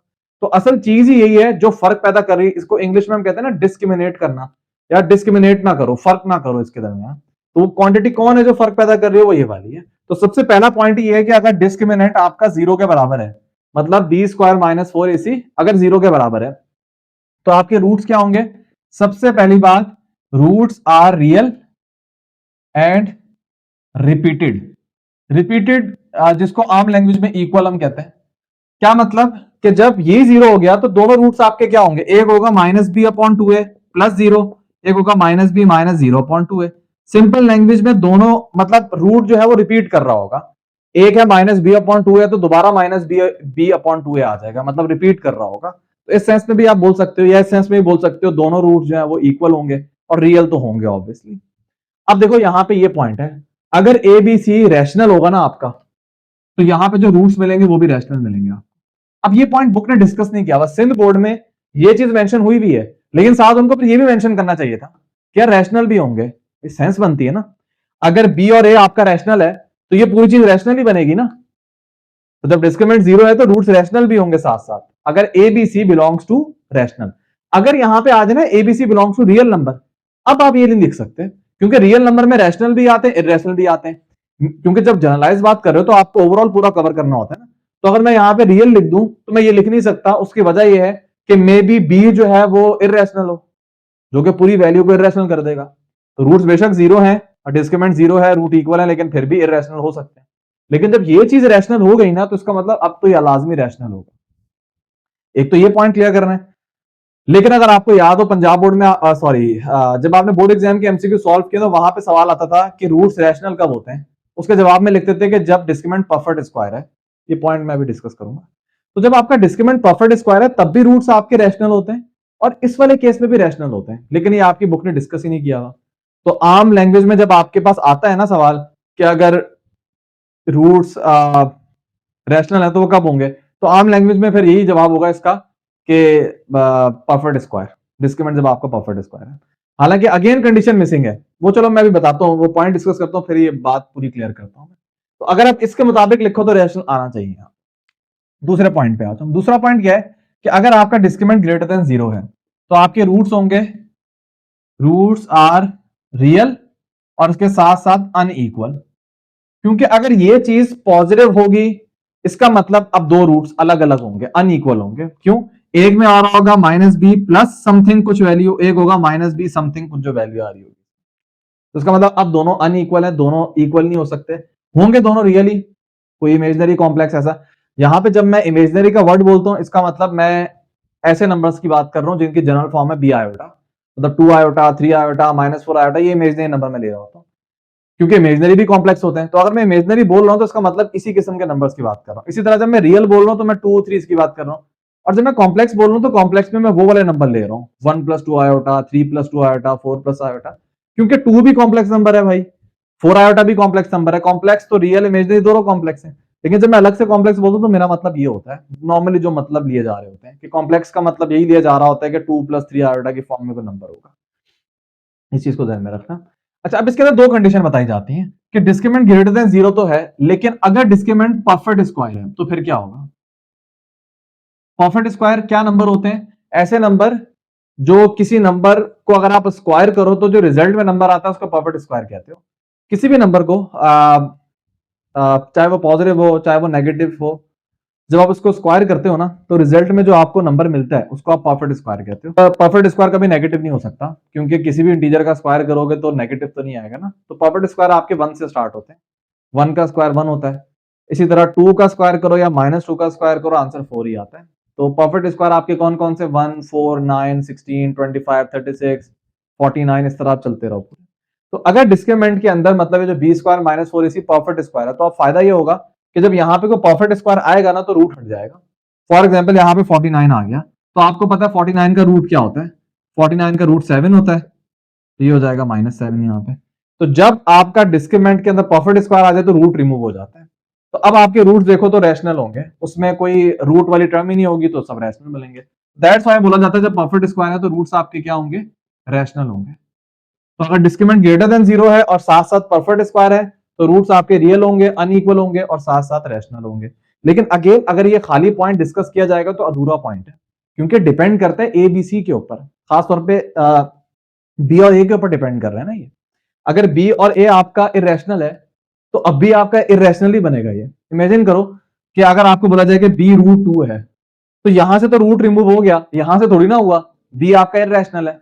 तो दैट्स वाई स्पेसिफाई करना है आपको कि भाई ये सब तीनों चीजें रैशनल हैं, तब आप ये पॉइंट लिखोगे, वरना आप ये पॉइंट लिखने के काबिल नहीं हो। अगर मैं यहां पे लिख दूं ना ए बी सी रियल है तो ये मैं पॉइंट कंफर्म बोल ही नहीं सकता, ये तो कोई खास सिचुएशन की बात होगी ना। जनरलाइज तो बी अगर इरेशनल हुआ तो ये तो पॉइंट डिस्कस ही नहीं कर सकता मैं।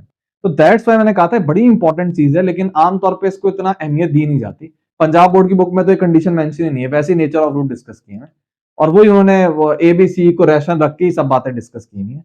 लेकिन इस वाले पॉइंट में किसी ने रैशनल नहीं रखा हुआ। अगर आप इसमें रैशनल रख रहे हो तो इसमें भी रैशनल रखो ना फिर। तो ये सारा कॉन्सेप्ट है, लेकिन एमसीक्यूज में जब पूछा जाता है ना कि रूट्स रैशनल कब है तो परफेक्ट स्क्वायर उसका आंसर होता है। क्या किया जाएगा आपका। लेकिन डिस्क्रिमिनेंट जीरो जब होता है तब भी रैशनल होता है, ये भी होना चाहिए लेकिन होता नहीं है। तो ये सारे कॉन्सेप्चुअल बात है, और मैंने साथ साथ वही बातें बता दी जो मार्केट में चलती हैं, ताकि आपको पेपर के लिए भी आ जाए और कॉन्सेप्ट भी एक्चुअल पता हो कि क्या होगा इसका। अच्छा, अगर परफेक्ट स्क्वायर नहीं है तो फिर आप क्या बोलोगे, नॉट परफेक्ट स्क्वायर। तो अब क्या होगा, इरेशनल होगा, क्योंकि रूट आ रहा होगा, तो जब रूट आ रहा होगा तो वो नंबर को इरेशनल कर देगा।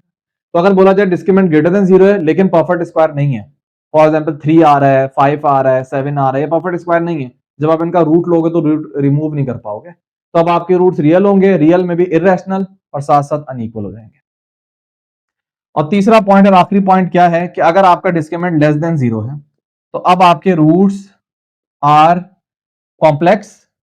कॉम्प्लेक्स थोड़ा जनरल, अच्छा नॉर्मली लोग इमेजनरी लिख देते हैं, बुक में भी लिखा हुआ है रूट्स आर इमेजनरी, ये लिखा हुआ है हाँ रूट बुक में लिखा हुआ है रूट्स आर इमेजनरी, मुझे इसका पंजाब बोर्ड का नहीं, पंजाब बोर्ड में शायद उन्होंने दोनों लिखे हुए थे कॉम्प्लेक्स इमेजनरी।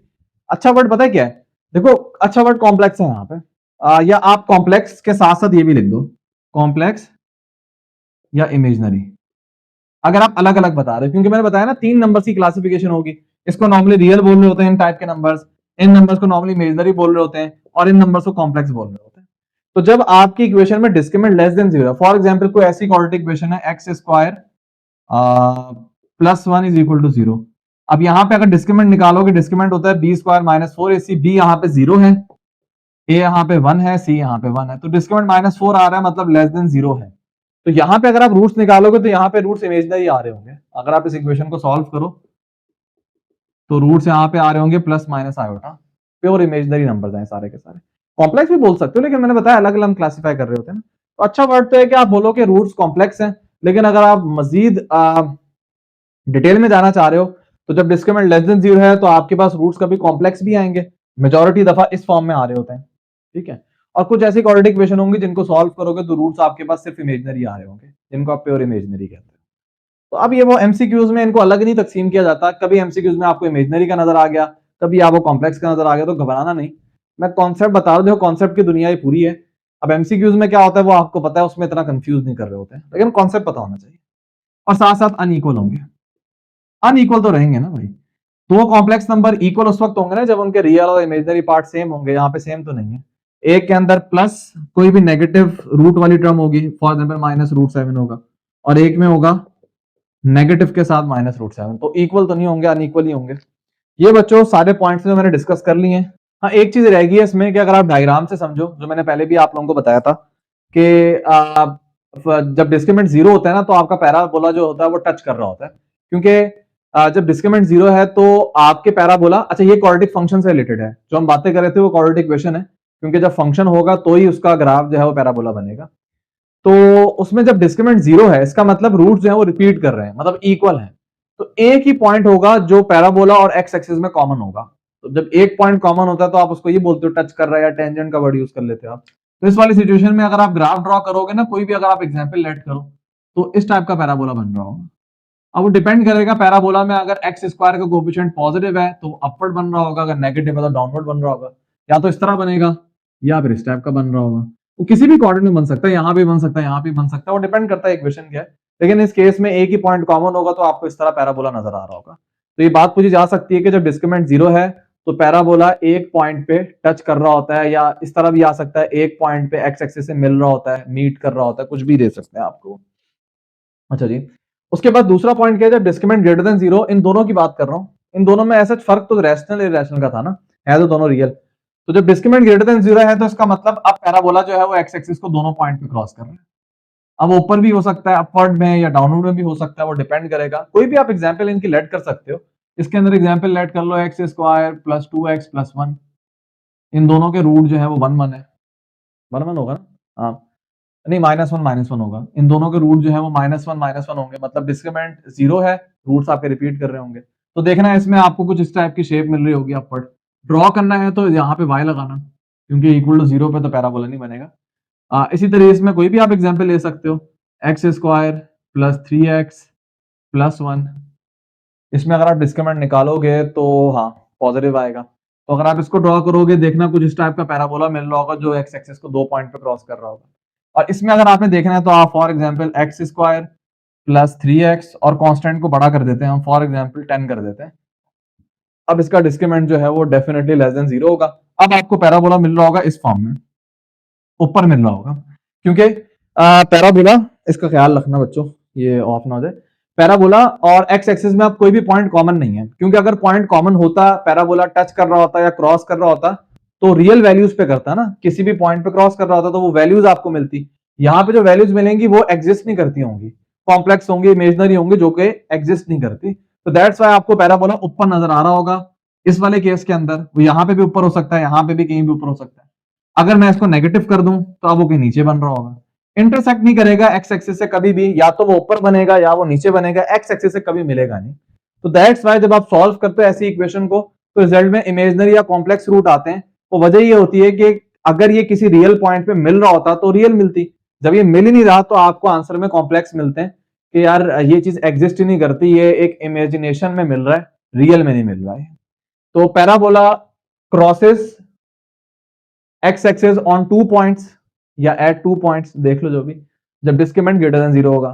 अच्छा, parabola touches x axis at 1 point, touch के लिए नॉर्मली एक पॉइंट यूज होता है कि पैराबोला एक पॉइंट पे टच कर रहा है एक्स एक्सिस को when discriminant is equal to 0।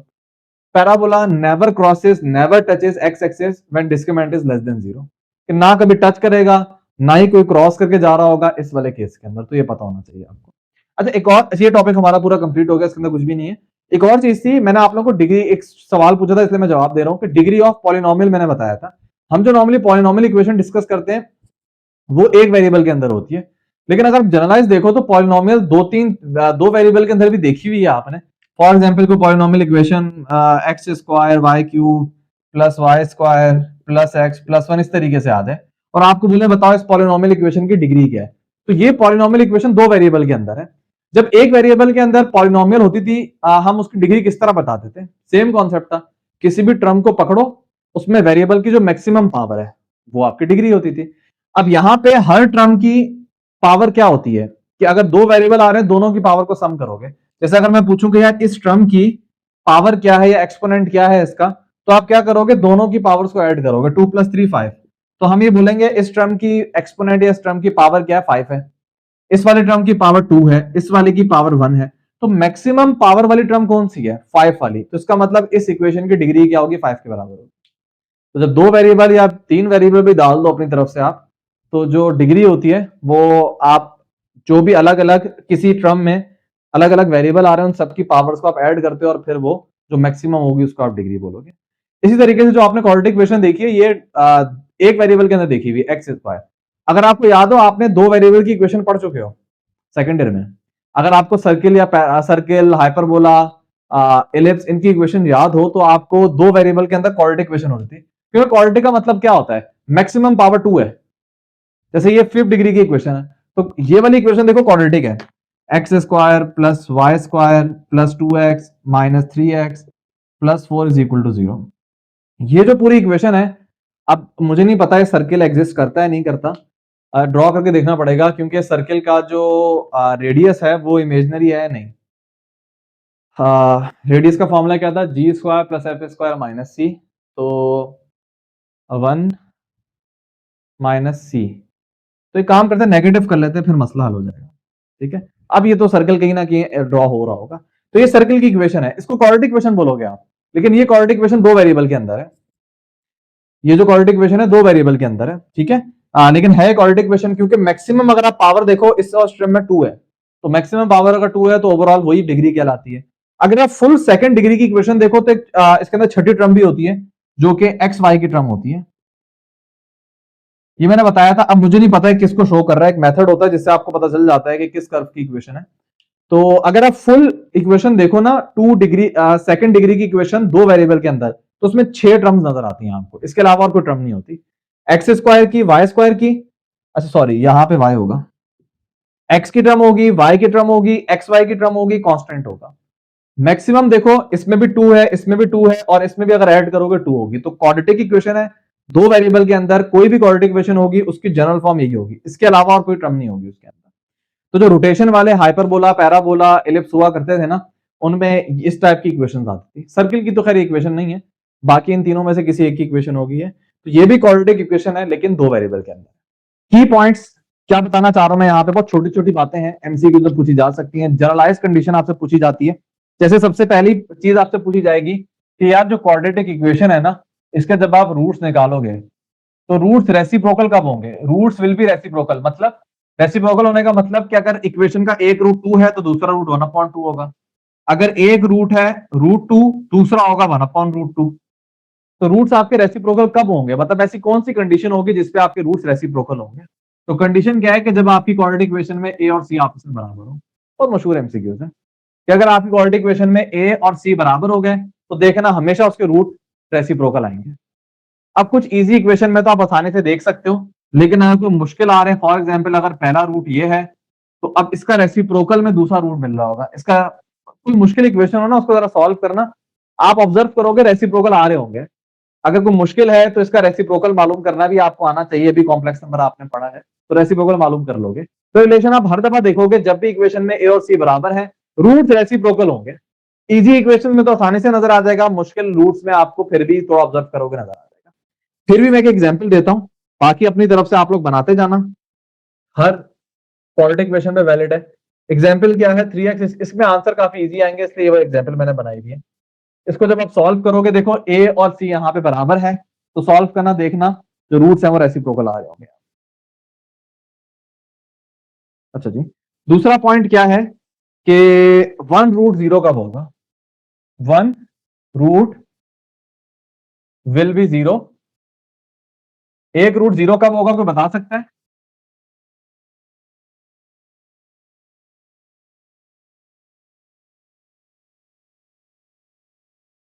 फिर अभी बताया था तुम लोगों को कि जब आपकी इक्वेशन में जब कांस्टेंट b नहीं की है, वैल्यू 0, c की वैल्यू 0, अगर आपकी इक्वेशन में कांस्टेंट नहीं होगा ना तो आप यहां से x कॉमन लोगे, x जब कॉमन लोगे उसको 0 के बराबर रखोगे तो एक x की वैल्यू 0 आ रही होगी। तो एक रूट, वैसे भी आप देख लो जब 0 को पुट करोगे देखो सेटिस्फाई कर रहा होगा, तो एक रूट यहाँ पे 0 होगा जब भी आपकी क्वाड्रेटिक इक्वेशन में कांस्टेंट नहीं है। बड़ी इंपॉर्टेंट बात, इसकी एग्जांपल भी देना। हाँ अच्छा, roots are additive inverse of each other, roots एक दूसरे के एडिटिव इनवर्स होंगे, मतलब अगर एक रूट 2 है तो दूसरा रूट -2 होगा, एक अगर 2 आयोटा है तो दूसरा -2 आयोटा होगा। एग्जाम्पल दे रहा हूं मैं, तो कब होंगे? जब b 0 है। एग्जाम्पल से आपको बात मजीद समझ आ जाएगी। फॉर एग्जाम्पल अगर इक्वेशन है x स्क्वायर -4, तो देखो b वाली टर्म नहीं है यहाँ पे, x वाली टर्म नहीं है, तो जब आप इसको सॉल्व करोगे एक रूट 2 आएगा, एक -2 आएगा, तो मतलब एक 2 है, 2 का एडिटिव इनवर्स क्या होता है? -2, तो रूट्स एक दूसरे के एडिटिव इनवर्स हो जाएंगे। इवन कॉम्प्लेक्स भी आप कर सकते हो, फॉर एग्जाम्पल इस तरह आ जाए तो ये हो जाएगा, इसके रूट्स आ रहे होंगे प्लस -2 आयोटा, तो 2 आयोटा का एडिटिव इनवर्स क्या होता है? अच्छा, कॉम्प्लेक्स नंबर के अंदर अच्छी बात क्या होती है कि 2 आयोटा का एडिटिव इनवर्स -2 आयोटा होता है, और अगर मैं 2 आयोटा का कॉन्जुगेट निकालूं वो भी -2 आयोटा होता है। मतलब अगर इमेजिनरी नंबर को मैं कॉम्प्लेक्स की फॉर्म में लिखूं तो 2 आयोटा का अगर मैं कॉन्जुगेट निकालूं तो कॉन्जुगेट -2 आयोटा आएगा और इसका एडिटिव इनवर्स भी -2 आयोटा आएगा। तो आप ये कह सकते हो जितने इमेजिनरी नंबर है ना उनके एडिटिव इनवर्स और उनके कॉन्जुगेट बराबर होते हैं। एडिटिव इनवर्स निकालो या कॉन्जुगेट निकालो एक ही बात होती है, माइनस से मल्टीप्लाई कर रहे हो। तो ये भी एक बीच में मैंने एक चीज बता दी है। अच्छा जी, कभी आप देखोगे आपको इस टाइप के रूट मिलेंगे, आपको सवाल में ना एक रूट दे देंगे, 1 रूट इज, फॉर एग्जाम्पल दो डिफरेंट फॉर्म आ सकती है, या तो कॉम्प्लेक्स होंगे, फॉर एग्जाम्पल जनरलाइज बात करते हैं p प्लस क्यू आई, कोई कॉम्प्लेक्स होगा, एक आपको रूट दे देंगे, ठीक है, या ये इरेशनल में भी आप ये देख रहे होते हो, for example p plus root को इस टाइप का कुछ होगा। इरेशनल में, क्योंकि इरेशनल और इमेजनरी में कॉमन बात क्या होती है यहाँ पे कि रूट दोनों के अंदर मौजूद होता है, इसके अंदर रूट आपको नजर आ रहा होता है, इसके अंदर वो आप आयोटा कर देते हो इसके भी हो सकता है इसके अंदर रूट क्यू हो, इधर भी आ सकता है रूट, तो रूट बेशक अगर ना भी नजर आए फिर भी आयोटा तो होता ही है ना यहाँ पे।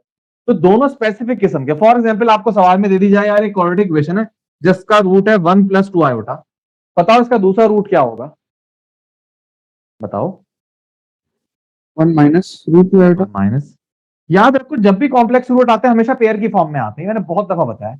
कभी ऐसा नहीं होगा कि एक कॉम्प्लेक्स आ रहा है 1 प्लस रूट 2 आयोटा और एक आ रहा है 1 प्लस रूट 3 आयोटा, ना ना। इसी यही चीज आप इसमें मतलब इस वाले केस में भी देख सकते हो, अगर एक रूट है 1 प्लस रूट 2 तो दूसरा क्या होगा 1 माइनस रूट 2, हमेशा पेयर की फॉर्म में इस तरह आ रहा होगा, क्योंकि क्वाड्रेटिक फॉर्मूला समझो ना, क्वाड्रेटिक फॉर्मूला प्लस रूट 2 था, मतलब प्लस रूट और माइनस रूट 2 था, मतलब माइनस रूट और प्लस रूट था, तो हमेशा ये एक दूसरे की पेयर की फॉर्म में आ जाते हैं। पेयर की फॉर्म में उस वक्त होंगे जब या तो रूट ही 0 हो जाए, एक ही आ जाएगा आपके पास, या रूट का कोई आंसर आ जाए, जैसे परफेक्ट स्क्वायर है, रूट 4 आ जाए, रूट 4 क्या होता है 2 के बराबर, तो फिर वो इस फॉर्म में नहीं होंगे, एक होगा +2 एक होगा -2, वो कुछ और आंसर आ रहा होगा। लेकिन जब रूट रह जाता है तो फिर प्लस माइनस करके इस तरह आपके आंसर आ जाते हैं। बहरहाल, तो अगर एक रूट आपको इस फॉर्म में दे दें तो दूसरा रूट आप आसानी से निकाल सकते हो, 1 रूट ये है तो अदर रूट विल बी, तो ये मैंने बता दिया, एक रूट आपको इस तरीके से मिल जाएगा। और आखिरी पॉइंट है, मतलब सेकंड लास्ट पॉइंट है कि अगर आपको बोला जाए कि यार गिवन क्वाड्रेटिक इक्वेशन क्या है, मैं अब ये देसी लैंग्वेज में लिख रहा हूं, गिवन क्वाड्रेटिक इक्वेशन जो सवाल में गिवन थी ax square plus bx plus c, इसके रूट्स कंसीडर कर लो, इसके रूट्स हैं अल्फा और बीटा। आपको बोला जाए कि ऐसी क्वाड्रेटिक इक्वेशन निकालो जिसके रूट जो हैं वो इसके रेसिप्रोकल हो, मतलब अगर इसके रूट अल्फा और बीटा है तो उसके रूट होंगे 1/अल्फा 1/बीटा। तो ऐसी क्वाड्रेटिक इक्वेशन निकालो कि जो गिवन क्वाड्रेटिक इक्वेशन है, जो इसके रूट्स आ रहे हैं ना, रिक्वायर्ड क्वाड्रेटिक इक्वेशन के रूट्स रेसिप्रोकल होंगे, ऐसी इक्वेशन निकालो। तो इक्वेशन निकालने का तरीका क्या होगा, जस्ट सी और ए की पोजीशन को चेंज कर दो, c x square plus b x plus a, that's it. अब जो रूट्स आएंगे देखना रेसिप्रोकल आ रहे हो, और ये आप कर सकते हो, कोई इजी एग्जांपल हम बना सकते हैं इसमें।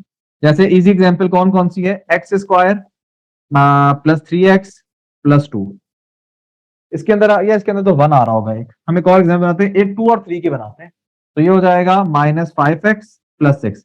इस इक्वेशन को अगर आप सॉल्व करोगे ना यहाँ पे, तो ऑब्जर्व करोगे एक रूट आ रहा है 2, एक रूट आ रहा है 3। अब ये तो खुद सॉल्व किया ना मैंने, जनरलाइज सवाल आ जाए पेपर में कि यार इसकी ये क्वाड्रेटिक इक्वेशन गिवन है, मुझे ऐसी क्वाड्रेटिक इक्वेशन बताओ जिसके रूट्स इसके रेसिप्रोकल है। तो एक तो लंबा वाला तरीका है, आप इसको सॉल्व करो, सॉल्व करने के बाद जो रूट्स आ रहे होंगे उनको रेसिप्रोकल करो, फिर उन रेसिप्रोकल वाले रूट से आप क्वाड्रेटिक इक्वेशन बनाओ। बहुत लंबी कर दिया आपने। सिंपल तरीका क्या है, 6 और 1 जो है इनको आपस में इंटरचेंज कर दो। आप इस इक्वेशन को सॉल्व करना, देखना इसका एक रूट होगा 1/2, एक रूट होगा 1/2, इस वाले के रेसिप्रोकल होंगे। तो कुछ लंबा मेथड करने की जरूरत नहीं है, इसके रेसिप्रोकल रूट वाली इक्वेशन निकालनी है तो जस्ट ए और सी की पोजीशन को चेंज करो, रूट्स रेसिप्रोकल आ जाएंगे। लास्ट क्लास में हमने ये प्रॉपर्टीज देख ली थी। आई होप आप लोगों ने सवाल नहीं पूछा, इसका मतलब नहीं है सवाल, तो इन्हीं प्रॉपर्टीज से आगे बढ़ते हैं। अब जो 3 पॉइंट, अच्छा देखो प्रॉपर्टीज बहुत ज्यादा हैं, काफी लेवल पे आपको गूगल पे या ई-कैट की बुक्स में काफी मिल जाते हैं, कुछ शॉर्ट ट्रिक के नाम से भी बता रहे होते हैं। तो सब प्रॉपर्टीज मैं यहाँ पे डिस्कस नहीं कर रहा, उसकी वजह यह है कि आप लोगों के लिए कुछ प्रॉपर्टीज इररेलेवेंट हैं, जो ना आप लोगों के सिलेबस में आती हैं, ना उनका सवाल पेपर में बनता है। तो मेरी कोशिश ये है कि मैं आपको उतनी प्रॉपर्टीज बताऊं जो आपसे रेलिवेंट हो, क्योंकि ये काइंड ऑफ याद करने वाली चीज होती है, ये कोई कॉन्सेप्ट नहीं है। जैसे अभी पॉइंट है, ये सब याद रखने पड़ेंगे, कॉन्सेप्ट भी आप देख सकते हो, लेकिन फिर भी आपको चीजें याद रखनी पड़ती हैं यहाँ पे कि यार अच्छा ये हुआ था। जैसे अभी आगे पॉइंट्स भी मैं आपको बताऊंगा, आप लोगों को याद रखना पड़ेगा इनको, कॉन्सेप्ट बड़ा मुश्किल हो जाता है कितनी दफा। तो इतनी चीजें अगर मैं बता तो दूं वो बड़ी अच्छी बात हो जाएगी यार, इतने 20-25 पॉइंट्स मैंने बता दिए, लेकिन वो आप लोगों के लिए फायदेमंद नहीं होंगे। तो जो पॉइंट्स आप लोगों से रेलिवेंट है वही मैं डिस्कस करना चाह रहा हूं, वरना एक्स्ट्रा बहुत सी बातें जो मैंने स्किप कर दी है, बिल्कुल ठीक है। तो इस चीज को ध्यान में रखना। अब आ जाओ, ये 3 पॉइंट्स हैं, ये 3 पॉइंट्स आपको बताएंगे कि क्वाड्रेटिक इक्वेशन के रूट्स आते हैं, 2 रूट्स होते हैं क्वाड्रेटिक इक्वेशन के। अब किस सिचुएशन पे दोनों रूट का साइन पॉजिटिव है, किस सिचुएशन में दोनों रूट नेगेटिव होंगे, और किस सिचुएशन में एक पॉजिटिव एक नेगेटिव होगा, तो ये आपको कैसे पता चलेगा, वो अगले पॉइंट्स है। पॉइंट नंबर 6 सबसे पहले क्या है, अच्छा इन तीनों की शर्त क्या है कि डिस्क्रिमिनेंट ग्रेटर देन 0 होना चाहिए। ये सब बात चल रही है जब रियल होंगे, क्योंकि जब बात कॉम्प्लेक्स है इमेजिनरी में चली जाती है, पॉजिटिव नेगेटिव इतना नहीं होता। मैं बार बार बोल रहा हूँ, जब कॉम्प्लेक्स में बोलता हूँ तो इसका मतलब उस टाइप के नंबर 2 + 3 आयोटा इस टाइप के, वरना रियल भी कॉम्प्लेक्स होते हैं, लेकिन 3 कैटेगरी में मैं डिवाइड करता हूँ जिस तरह मैं पढ़ा रहा होता हूँ। रियल वाले नंबर्स आप लोगों को पता है, इमेजिनरी वाले नंबर्स कौन से होंगे, 2 आयोटा 3 आयोटा 4 आयोटा। तो इमेजिनरी में कोई नेगेटिव पॉजिटिव का कॉन्सेप्ट नहीं है, क्योंकि अगर आप बोलोगे फलाना नंबर नेगेटिव है, फॉर एग्जांपल आपको बोले कि -2 आयोटा नेगेटिव है और 2 आयोटा पॉजिटिव है, तो नेगेटिव पॉजिटिव रियल नंबर के अंदर होते हैं। नेगेटिव को डिफाइन आपने कैसे किया होता है, लेस देन 0, तो फिर आपको बोलना पड़ेगा कि -2 आयोटा लेस देन 0 होता है, कंपेयर ही नहीं कर सकते इस तरह। तो इसलिए इमेजिनरी में या जो कॉम्प्लेक्स नंबर है 2 + 3 आयोटा 1 + 4 आयोटा, इनमें नेगेटिव पॉजिटिव का कोई ऐसा कॉन्सेप्ट नहीं होता, ये रियल नंबर्स के अंदर ही होता है। तो तभी मैंने बात की डिस्क्रिमिनेंट ग्रेटर देन 0, वो क्वाड्रेटिक इक्वेशन जिनका डिस्क्रिमिनेंट ग्रेटर देन 0 है, जिनका रियल सॉल्यूशन है, या जिनका डिस्क्रिमिनेंट 0 के बराबर भी हो सकता है, उसमें भी सॉल्यूशन तो रियल ही आता है। तो आपने देखा, आपको लग रहा है कि यार रियल सॉल्यूशन है, क्यों? जब आप डिस्क्रिमिनेंट निकालोगे, -9 का स्क्वायर 81 होता है, -4ac, तो आपको देखने में लग रहा है ये चीज छोटी होगी एज कंपेयर टू 81। 4 3 12, 12 5 60, तो 81 - 60 जो है वो पॉजिटिव होगा, डिस्क्रिमिनेंट ग्रेटर देन 0 है। फिर आप देखोगे क्या ए और सी का साइन क्या है, ए और सी का साइन देखो दोनों में सेम है, इसका भी पॉजिटिव इसका भी पॉजिटिव, सेम होना चाहिए, या तो दोनों का नेगेटिव हो या दोनों का पॉजिटिव हो। इक्वेशन को अगर आप माइनस से मल्टीप्लाई कर दोगे तो अब दोनों का नेगेटिव हो जाएगा, हमें से कंसर्न नहीं है। असल चीज क्या है, ए और सी का साइन सेम होना चाहिए और बी का साइन अपोजिट होना चाहिए। इस वाली इक्वेशन को जब भी आप सॉल्व करोगे, इस टाइप की इक्वेशंस को आप हमेशा ऑब्जर्व करोगे, इनके जो रूट्स हैं वो पॉजिटिव आएंगे, कोई नेगेटिव आपको यहाँ पे नहीं मिलेगा। तो इक्वेशन देख के या तो ये कंडीशन वैसे भी आपसे पूछी जा सकती है कि यार ए और सी वाली कंडीशन आपसे पूछ लें, या कोई एग्जांपल लेके आपको बोल दें कि यार ये क्वाड्रेटिक इक्वेशन है, बताओ इसमें रूट्स क्या होंगे। तो लंबा वाला तरीका क्या होगा कि आप रूट्स निकालोगे, फिर आपको पता चलेगा। अब अगर आप एनईडी के बच्चे हो तो फिर आपके लिए इतना रेलिवेंट नहीं है, क्योंकि आप कैलकुलेटर से निकाल लोगे रूट, टाइम जाया नहीं होगा आपका इतना। वैसे भी अगर आप रूट निकालो फिर भी कितनी दफा ऐसा होता है कि रूट्स आपके इरेशनल आ रहे हैं इस फॉर्म में। For example 2 plus root 21/2, 2 minus root 21/2। इसमें भी अगर आप एस्टिमेशन करो तो आपको साइन पता चल ही जाएगा, लेकिन फॉर एग्जांपल अगर आप इसमें साइन मालूम करना चाह रहे हो, अब कितने बच्चों को रूट 21 की एस्टिमेशन करनी नहीं आती। हालांकि रूट 21 का अंदाजन आप मालूम कर सकते हो कि ये 4 और 5 के दरमियान होगा। फिर भी मैं एक एग्जांपल दे रहा हूं कि मसला होगा अगर मैनुअली सॉल्व करोगे ना, तो बेहतर अगर ये चीज याद होगी तो आप आसानी से देख के फौरन बता दोगे कि ए और सी का साइन सेम है, बी का डिफरेंट है, इसका मतलब इसके रूट्स पॉजिटिव होंगे। क्या मतलब है इसका कि आपके जो दो रूट्स आएंगे ना वो अपोजिट होंगे, मतलब एक पॉजिटिव होगा एक नेगेटिव होगा। किस कंडीशन में? कंडीशन क्या है कि ए और सी का साइन अपोजिट होना चाहिए। इन दोनों एग्जांपल में अगर आप ऑब्जर्व करो कि ए और सी का साइन अपोजिट है, इसमें 1 है इसमें नेगेटिव 1 है, मतलब इसमें नेगेटिव है सी और इसमें ए पॉजिटिव है। इसी तरह इसमें ए पॉजिटिव इसमें सी नेगेटिव, तो अपोजिट साइन है इनके। बी का कोई कंसर्न नहीं है, बी पॉजिटिव हो बी नेगेटिव हो, हमें से कोई कंसर्न नहीं है। ए और सी का साइन अगर आपकी क्वाड्रेटिक इक्वेशन में अपोजिट है तो इसका मतलब जो आपके पास रूट्स आएंगे उनके साइन अपोजिट होंगे, मतलब एक पॉजिटिव होगा और एक नेगेटिव होगा। ठीक है। आखिरी पॉइंट क्या है कि रूट्स आर नेगेटिव, मतलब रूट्स आपके नेगेटिव कब होंगे? रूट्स आपके नेगेटिव उस वक्त होंगे जब ए बी सी का सेम साइन होगा। आपकी पूरी इक्वेशन में जितने कोफिशिएंट्स या कांस्टेंट्स आ रहे हैं अगर उन सबके साइन सेम है तो इसका मतलब जो आपके रूट्स आएंगे वो दोनों रूट्स क्या होंगे? नेगेटिव होंगे। इसकी एग्जांपल भी है, एग्जांपल है x² प्लस 10x प्लस 8। सब तीनों में एक ही है कि भाई डिस्क्रिमिनेंट ग्रेटर देन 0 होना चाहिए, सबसे इंपॉर्टेंट बात है भाई, रियल की बात चल रही है यहाँ पे, इमेजनरी कॉम्प्लेक्स नहीं होना चाहिए। तो रियल होगा, उसके बाद आप ये मेथड बता सकते हो कि अगर तीनों के साइन सेम है, अगर आप इसमें देखो ये भी पॉजिटिव ये भी पॉजिटिव ये भी पॉजिटिव, आप इक्वेशन को माइनस से मल्टीप्लाई कर दो तीनों नेगेटिव हो जाएंगे। तो साइन सेम होने चाहिए तीनों के साइन अगर सेम है, अगर आप सॉल्व करोगे तो जो आपके पास रूट्स आएंगे वो दोनों क्या होंगे? नेगेटिव होंगे। इसको सॉल्व कर लेना, दोनों रूट्स यहाँ पे नेगेटिव बन रहे होंगे। जो इमेजनरी वाली सिचुएशन थी, पॉसिबिलिटी थी, वो तो हमने निकाल दी, हमने बोला कि रियली होने चाहिए। एक पॉसिबिलिटी क्या है कि अगर आपके रूट्स इक्वल हो, तो अगर रूट्स इक्वल होंगे तो देखो दो सिचुएशन बनती है, या तो दोनों पॉजिटिव होंगे रूट्स या दोनों नेगेटिव होंगे। ठीक है, तो या तो वो इस कैटेगरी में फॉल करेंगे या वो इस कैटेगरी में फॉल करेंगे। तो आपको ये टेंशन लेने की जरूरत नहीं है कि उसका डिस्क्रिमिनेंट 0 आ रहा है या उसका डिस्क्रिमिनेंट ग्रेटर देन 0, तो फर्क पड़ेगा? फर्क कुछ नहीं पड़ेगा, बल्कि आप इक्वालिटी भी यहाँ पे शामिल कर दो, फर्क कुछ नहीं पड़ रहा होगा। ठीक है, सेम ही चीज होगी। अगर ये वाली कैटेगरी में फॉल करेगा, डिस्क्रिमिनेंट अगर उसका इक्वल है, ठीक है, और ए और सी के साइन सेम है, जैसे मैंने एग्जांपल आप लोगों को देता हूं, x² प्लस 2x प्लस 1। अब आप इसमें देखो ये इस कैटेगरी में फॉल कर रहे हैं कि ए बी सी तीनों के साइन सेम है, डिस्क्रिमिनेंट इसका 0 है।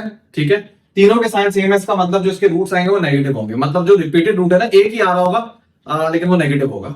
ठीक है, इसी तरीके से अगर आप ये एग्जांपल बना लो x² माइनस 2x प्लस 1, तो उसमें अगर आप देखो ए और सी का साइन सेम है, बी का डिफरेंट है, मतलब इस कैटेगरी में फॉल कर रहा है, तो डिस्क्रिमिनेंट इसका 0 है, इस कैटेगरी में फॉल कर रहा है। सिचुएशन वही होगी कि दोनों रूट जो होंगे उसके पॉजिटिव होंगे। तो जो मेन चीज है ना वो ये तीनों पॉइंट हैं, चाहे डिस्क्रिमिनेंट ग्रेटर देन 0 हो चाहे डिस्क्रिमिनेंट इक्वल टू 0। 3 पॉइंट्स मैंने आप लोगों को यहाँ पे एक्स्ट्रा बता दिए, कंडीशन भी उसकी लिखवा दी थी। अच्छा, अब ये जो पॉइंट्स है ना ये मैं लिखवा के नहीं रहा क्योंकि मैंने ऑलरेडी नेचर ऑफ रूट के अंदर डिस्कस कर लिए थे। ये पॉइंट इस तरीके से आ जाते हैं कि अगर डिस्क्रिमिनेंट 0 है तो पैराबोला क्या करेगा? तो मैंने लास्ट क्लास में बताया था डिस्क्रिमिनेंट 0 होगा तो पैराबोला टच करेगा एक्स एक्सिस को।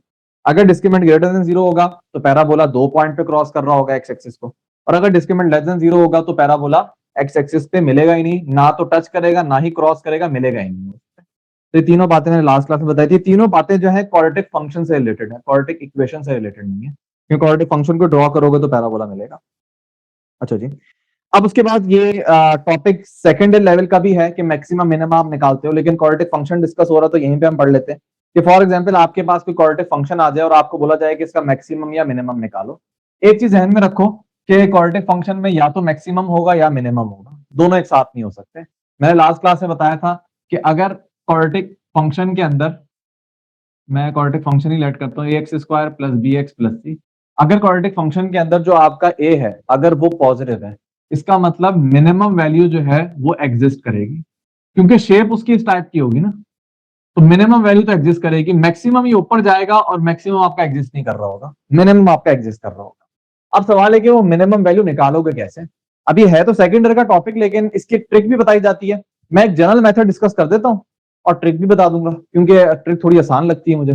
दोनों बातें आप लोग देखना जो अच्छा लगे आपको। सेकंड ईयर में मैक्सिमा मिनिमा कैसे निकालते थे, किसी भी फंक्शन को आप डिफरेंशिएट करते थे, जब डेरिवेटिव मालूम कर लिया करते थे उस डेरिवेटिव को 0 के बराबर रखते थे और x की वैल्यू निकालते थे। तो वो जो x की वैल्यू आती थी ना उसको फंक्शन के अंदर पुट करते थे और y की वैल्यू निकालते थे। अब यहां पे आपको सेकंड डेरिवेटिव टेस्ट करने की जरूरत नहीं है। वहां पे अगर आपको याद हो सेकंड डेरिवेटिव टेस्ट किया करते थे मालूम करने के लिए कि कौन सी x वैल्यू पे मैक्सिमम है किस पे मिनिमम है। आपको पता है एक ही पॉइंट आएगा यहाँ पे, अगर आपकी इक्वेशन में a पॉजिटिव है तो मिनिमम ही होगा, इसमें चेक करने की क्या जरूरत है, लाजमी मिनिमम ही होगा वो, ठीक है। और अगर a यहाँ पे नेगेटिव है तो लाजमी फिर मैक्सिमम वाली कंडीशन होगी, तो इसलिए यहाँ पे चेक करने की आपको जरूरत नहीं पड़ेगी। तो जो मैक्सिमम मिनिमा के सवाल में सेकंड डेरिवेटिव वाला काम था वो खत्म, बस फर्स्ट डेरिवेटिव निकाला 0 के बराबर रखा, जो x की वैल्यू है ना वो ये वाली आएगी। आप करके देख लो, इसको डिफरेंशिएट करना 2ax प्लस b, ये डेरिवेटिव आएगा, 0 के बराबर रखना, ये x की वैल्यू आ रही होगी। इसका मतलब दोनों केसेस में, इस वाले केस में और इसमें भी, दोनों में इसमें जो आपका मिनिमा है वो इस x की इस वैल्यू पे आएगा और इस पे जो आपका मैक्सिमा है वो x की इस वैल्यू पे आएगा। तो सेम ही तरीका है दोनों मेथड के लिए, अगर a पॉजिटिव है या अगर a नेगेटिव है, यहां पे मैक्सिमम एग्जिस्ट करेगा। तो फॉर्मूला सेम ही है, ट्रिक सेम ही है कि x की ये वाली वैल्यू पे आपको मैक्सिमा या मिनिमम देगा।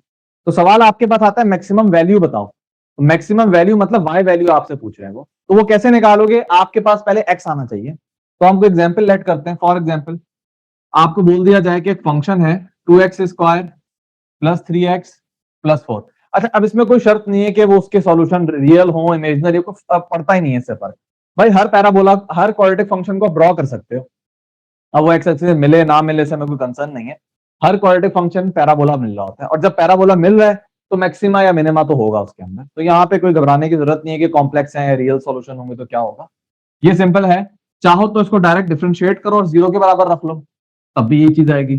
चाहो तो इसको याद रख लो, क्योंकि मैंने कल की क्लास में भी फॉर्मूला बताया था वर्टेक्स निकालने के लिए यूज हो रहा था। तो फॉर्मूला क्या है, -b/2a, तो ये हो जाएगा -3/4। इसका मतलब अब देखो ये a पॉजिटिव है यहाँ पे, तो यहाँ पे मिनिमम वैल्यू आपको मिलेगी, पहला वाला केस है, मिनिमम वैल्यू आपको मिलेगी। और मिनिमम वैल्यू किस पे मिल रही है आपको, -3/4 पे मिल रही है। अब इस सवाल को डिफरेंट अंदाज में पूछ सकते हैं, आपको ये इक्वेशन दे दें फंक्शन की और बोलेंगे यार मतलब फंक्शन दे दें और आपको बोलेंगे बताओ यार इस पे मैक्सिमा मिलेगा या मिनिमम मिलेगा। सिंपल ये पूछ लेंगे, तो भाई इसमें मिनिमम मिलेगा आपको, मैक्सिमम वैल्यू कोई नहीं मिलेगी, मिनिमम मिलेगी।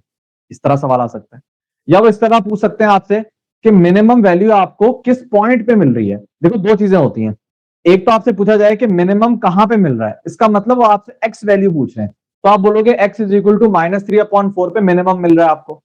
या वो इस सवाल को इस तरह पूछ सकते हैं कि मिनिमम वैल्यू क्या है। तो जब वो पूछे ना कि मिनिमम वैल्यू क्या है, इसका मतलब वो एक्स की नहीं पूछ रहे, वो फंक्शन की वाई वैल्यू पूछ रहे हैं आपसे। फंक्शन की वैल्यू का मतलब वाई वैल्यू आपसे पूछ रहे हैं। तो दो तरीके होंगे, या तो बोलेंगे मिनिमम वैल्यू कहां पे मिल रही है, एक्स की इस वैल्यू से। दूसरा आप ऑप्शन देख के भी बता सकते हो, ऑप्शन में अगर एक्स की वैल्यूज लिखी हुई है तो आप एक्स की वैल्यू बताना, ऑप्शन में अगर लिखा हो y इज इक्वल टू ये, y इज इक्वल टू वो, तो y बता देना। कितने दफा ऑप्शन में पॉइंट लिखा हुआ होता है, पूरा पॉइंट उन्होंने पूछा हुआ होता है, तो पॉइंट का मतलब आपको x और y वैल्यू दोनों बतानी है। तो ये डिपेंड करता है, ऑप्शंस के हिसाब से भी आप चल गए ना। तो बहरहाल ये x की वैल्यू है, आप क्या करो इस फंक्शन के अंदर पुट कर देना, जहां जहां x आ रहा है वहां पे पुट कर देना।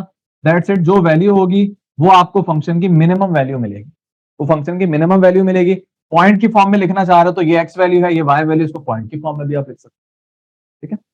इसी तरीके से अगर फॉर एग्जाम्पल यहाँ पे यही एग्जाम्पल है, अगर मैं यहाँ पे -2x² कर देता, अब टोटली पैराबोला आपका डाउनवर्ड हो जाता। तो जब डाउनवर्ड होगा इसका मतलब आपको मैक्सिमम मिलेगा, अब मिनिमा नहीं मिल सकता, मैक्सिमम वैल्यू आपको मिलेगी। तो मैक्सिमम वैल्यू कैसे मिलेगी, सेम यही फॉर्मूला है, सेम इसी x वैल्यू पे आपको मैक्सिमम मिलेगा। तो सेम यही चीज है -3/4, अब आप इस फंक्शन में पुट करना, तो अब यहां पे आपको मैक्सिमम वैल्यू मिल रही है। माइनस का फर्क है, बाकी इन दोनों चीजों में ऐसा फर्क नहीं है। किसी का कोई सवाल है तो पूछ लो। सर अगर हम x equal to a/² plus b/+ c करेंगे तो या तो वो राइट पे बनेगा या तो लेफ्ट पे बनेगा पैराबोला, ऐसा होगा या नहीं होगा? a/c क्या मतलब, दोबारा बोलो। x equal to a y square plus b y plus c होगा, तो राइट पे पैराबोला बनेगा, लेफ्ट पे बनेगा? फिर ऑब्वियसली इस तरह बनेगा, क्योंकि अब फंक्शन नहीं है ना ये जनरल फॉर्म नॉर्मली मैंने देखी नहीं है। अब डिफरेंट कॉन्टेक्स्ट पे डिपेंड करता है। अगर नॉर्मली आप x को इंडिपेंडेंट लेते हो, y को डिपेंडेंट लेते हो, जो आपको इस तरह इक्वेशन दे रहा है, मे बी उसने नोटेशन ही पूरी चेंज कर दी हो। उसने बोला हो कि x डिपेंडेंट है और y इंडिपेंडेंट है, मतलब इस तरह आपका एक्सिस बन रहा है। यहाँ पे आपने y लिया, यहाँ पे x एक्सिस लिया, तब तो सेम इसी टाइप की शेप बनेगी, कोई फर्क नहीं पड़ेगा, बस वेरिएबल उसने आगे पीछे कर दिए। अगर वो इस चीज का मतलब ले रहा है कि यार नहीं, वही x इंडिपेंडेंट है, y डिपेंडेंट है, अब बताओ अब क्या होगा, तो अब पैराबोला आपका इस टाइप का बनेगा। अगर आपकी टर्म में एक्स स्क्वायर आ रहा है ना, तो पैराबोला ऊपर या नीचे बन रहा होता है। पैराबोला की इक्वेशन में या तो एक्स स्क्वायर होता है या वाई स्क्वायर होता है, एक साथ दोनों नहीं होता है, ठीक है। तो अगर एक्स स्क्वायर आ रहा है, इसका मतलब ऊपर नीचे बनेगा, अपवर्ड या डाउनवर्ड। और अगर आपकी इक्वेशन में वाई स्क्वायर आ रहा है, इसका मतलब अब या तो राइट की तरफ होगा या लेफ्ट की तरफ होगा, ठीक है। और दूसरी बात, ये फंक्शन नहीं कहलाएगा, क्योंकि फंक्शन की कंडीशन होती थी वर्टिकल लाइन, वो नहीं होगा।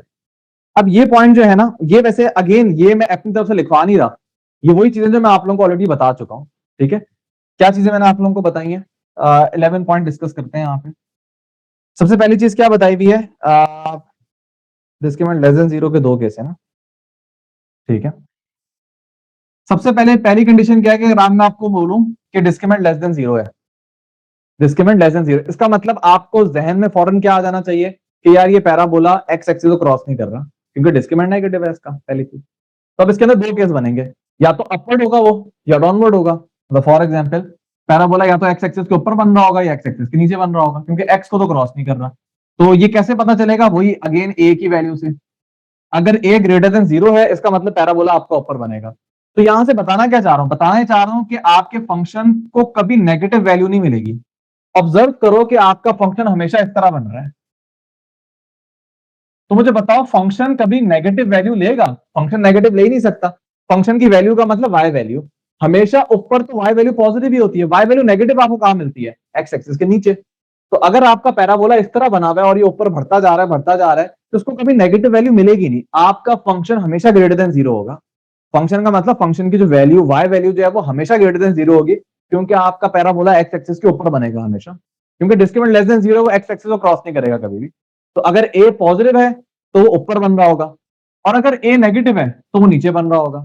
तो इस वाले केस में आप लोग मेरे ख्याल में बता सकते हो फंक्शन की क्या वैल्यू होगी, लेस देन 0। क्यों? क्योंकि पैराबोला आपका हमेशा नीचे बनेगा, और जब पैराबोला हमेशा नीचे बनेगा तो हमेशा वाई वैल्यू आपको नेगेटिव मिलेगी, पॉजिटिव मिल ही नहीं पाएगी। तो अगर ए ग्रेटर देन 0 तो फंक्शन हमेशा पॉजिटिव होगा, ए लेस देन 0 तो फंक्शन हमेशा आपका लेस देन 0 होगा, ठीक है। समझ आइए सबको? कोई सवाल हो तो साथ में पूछते जाना।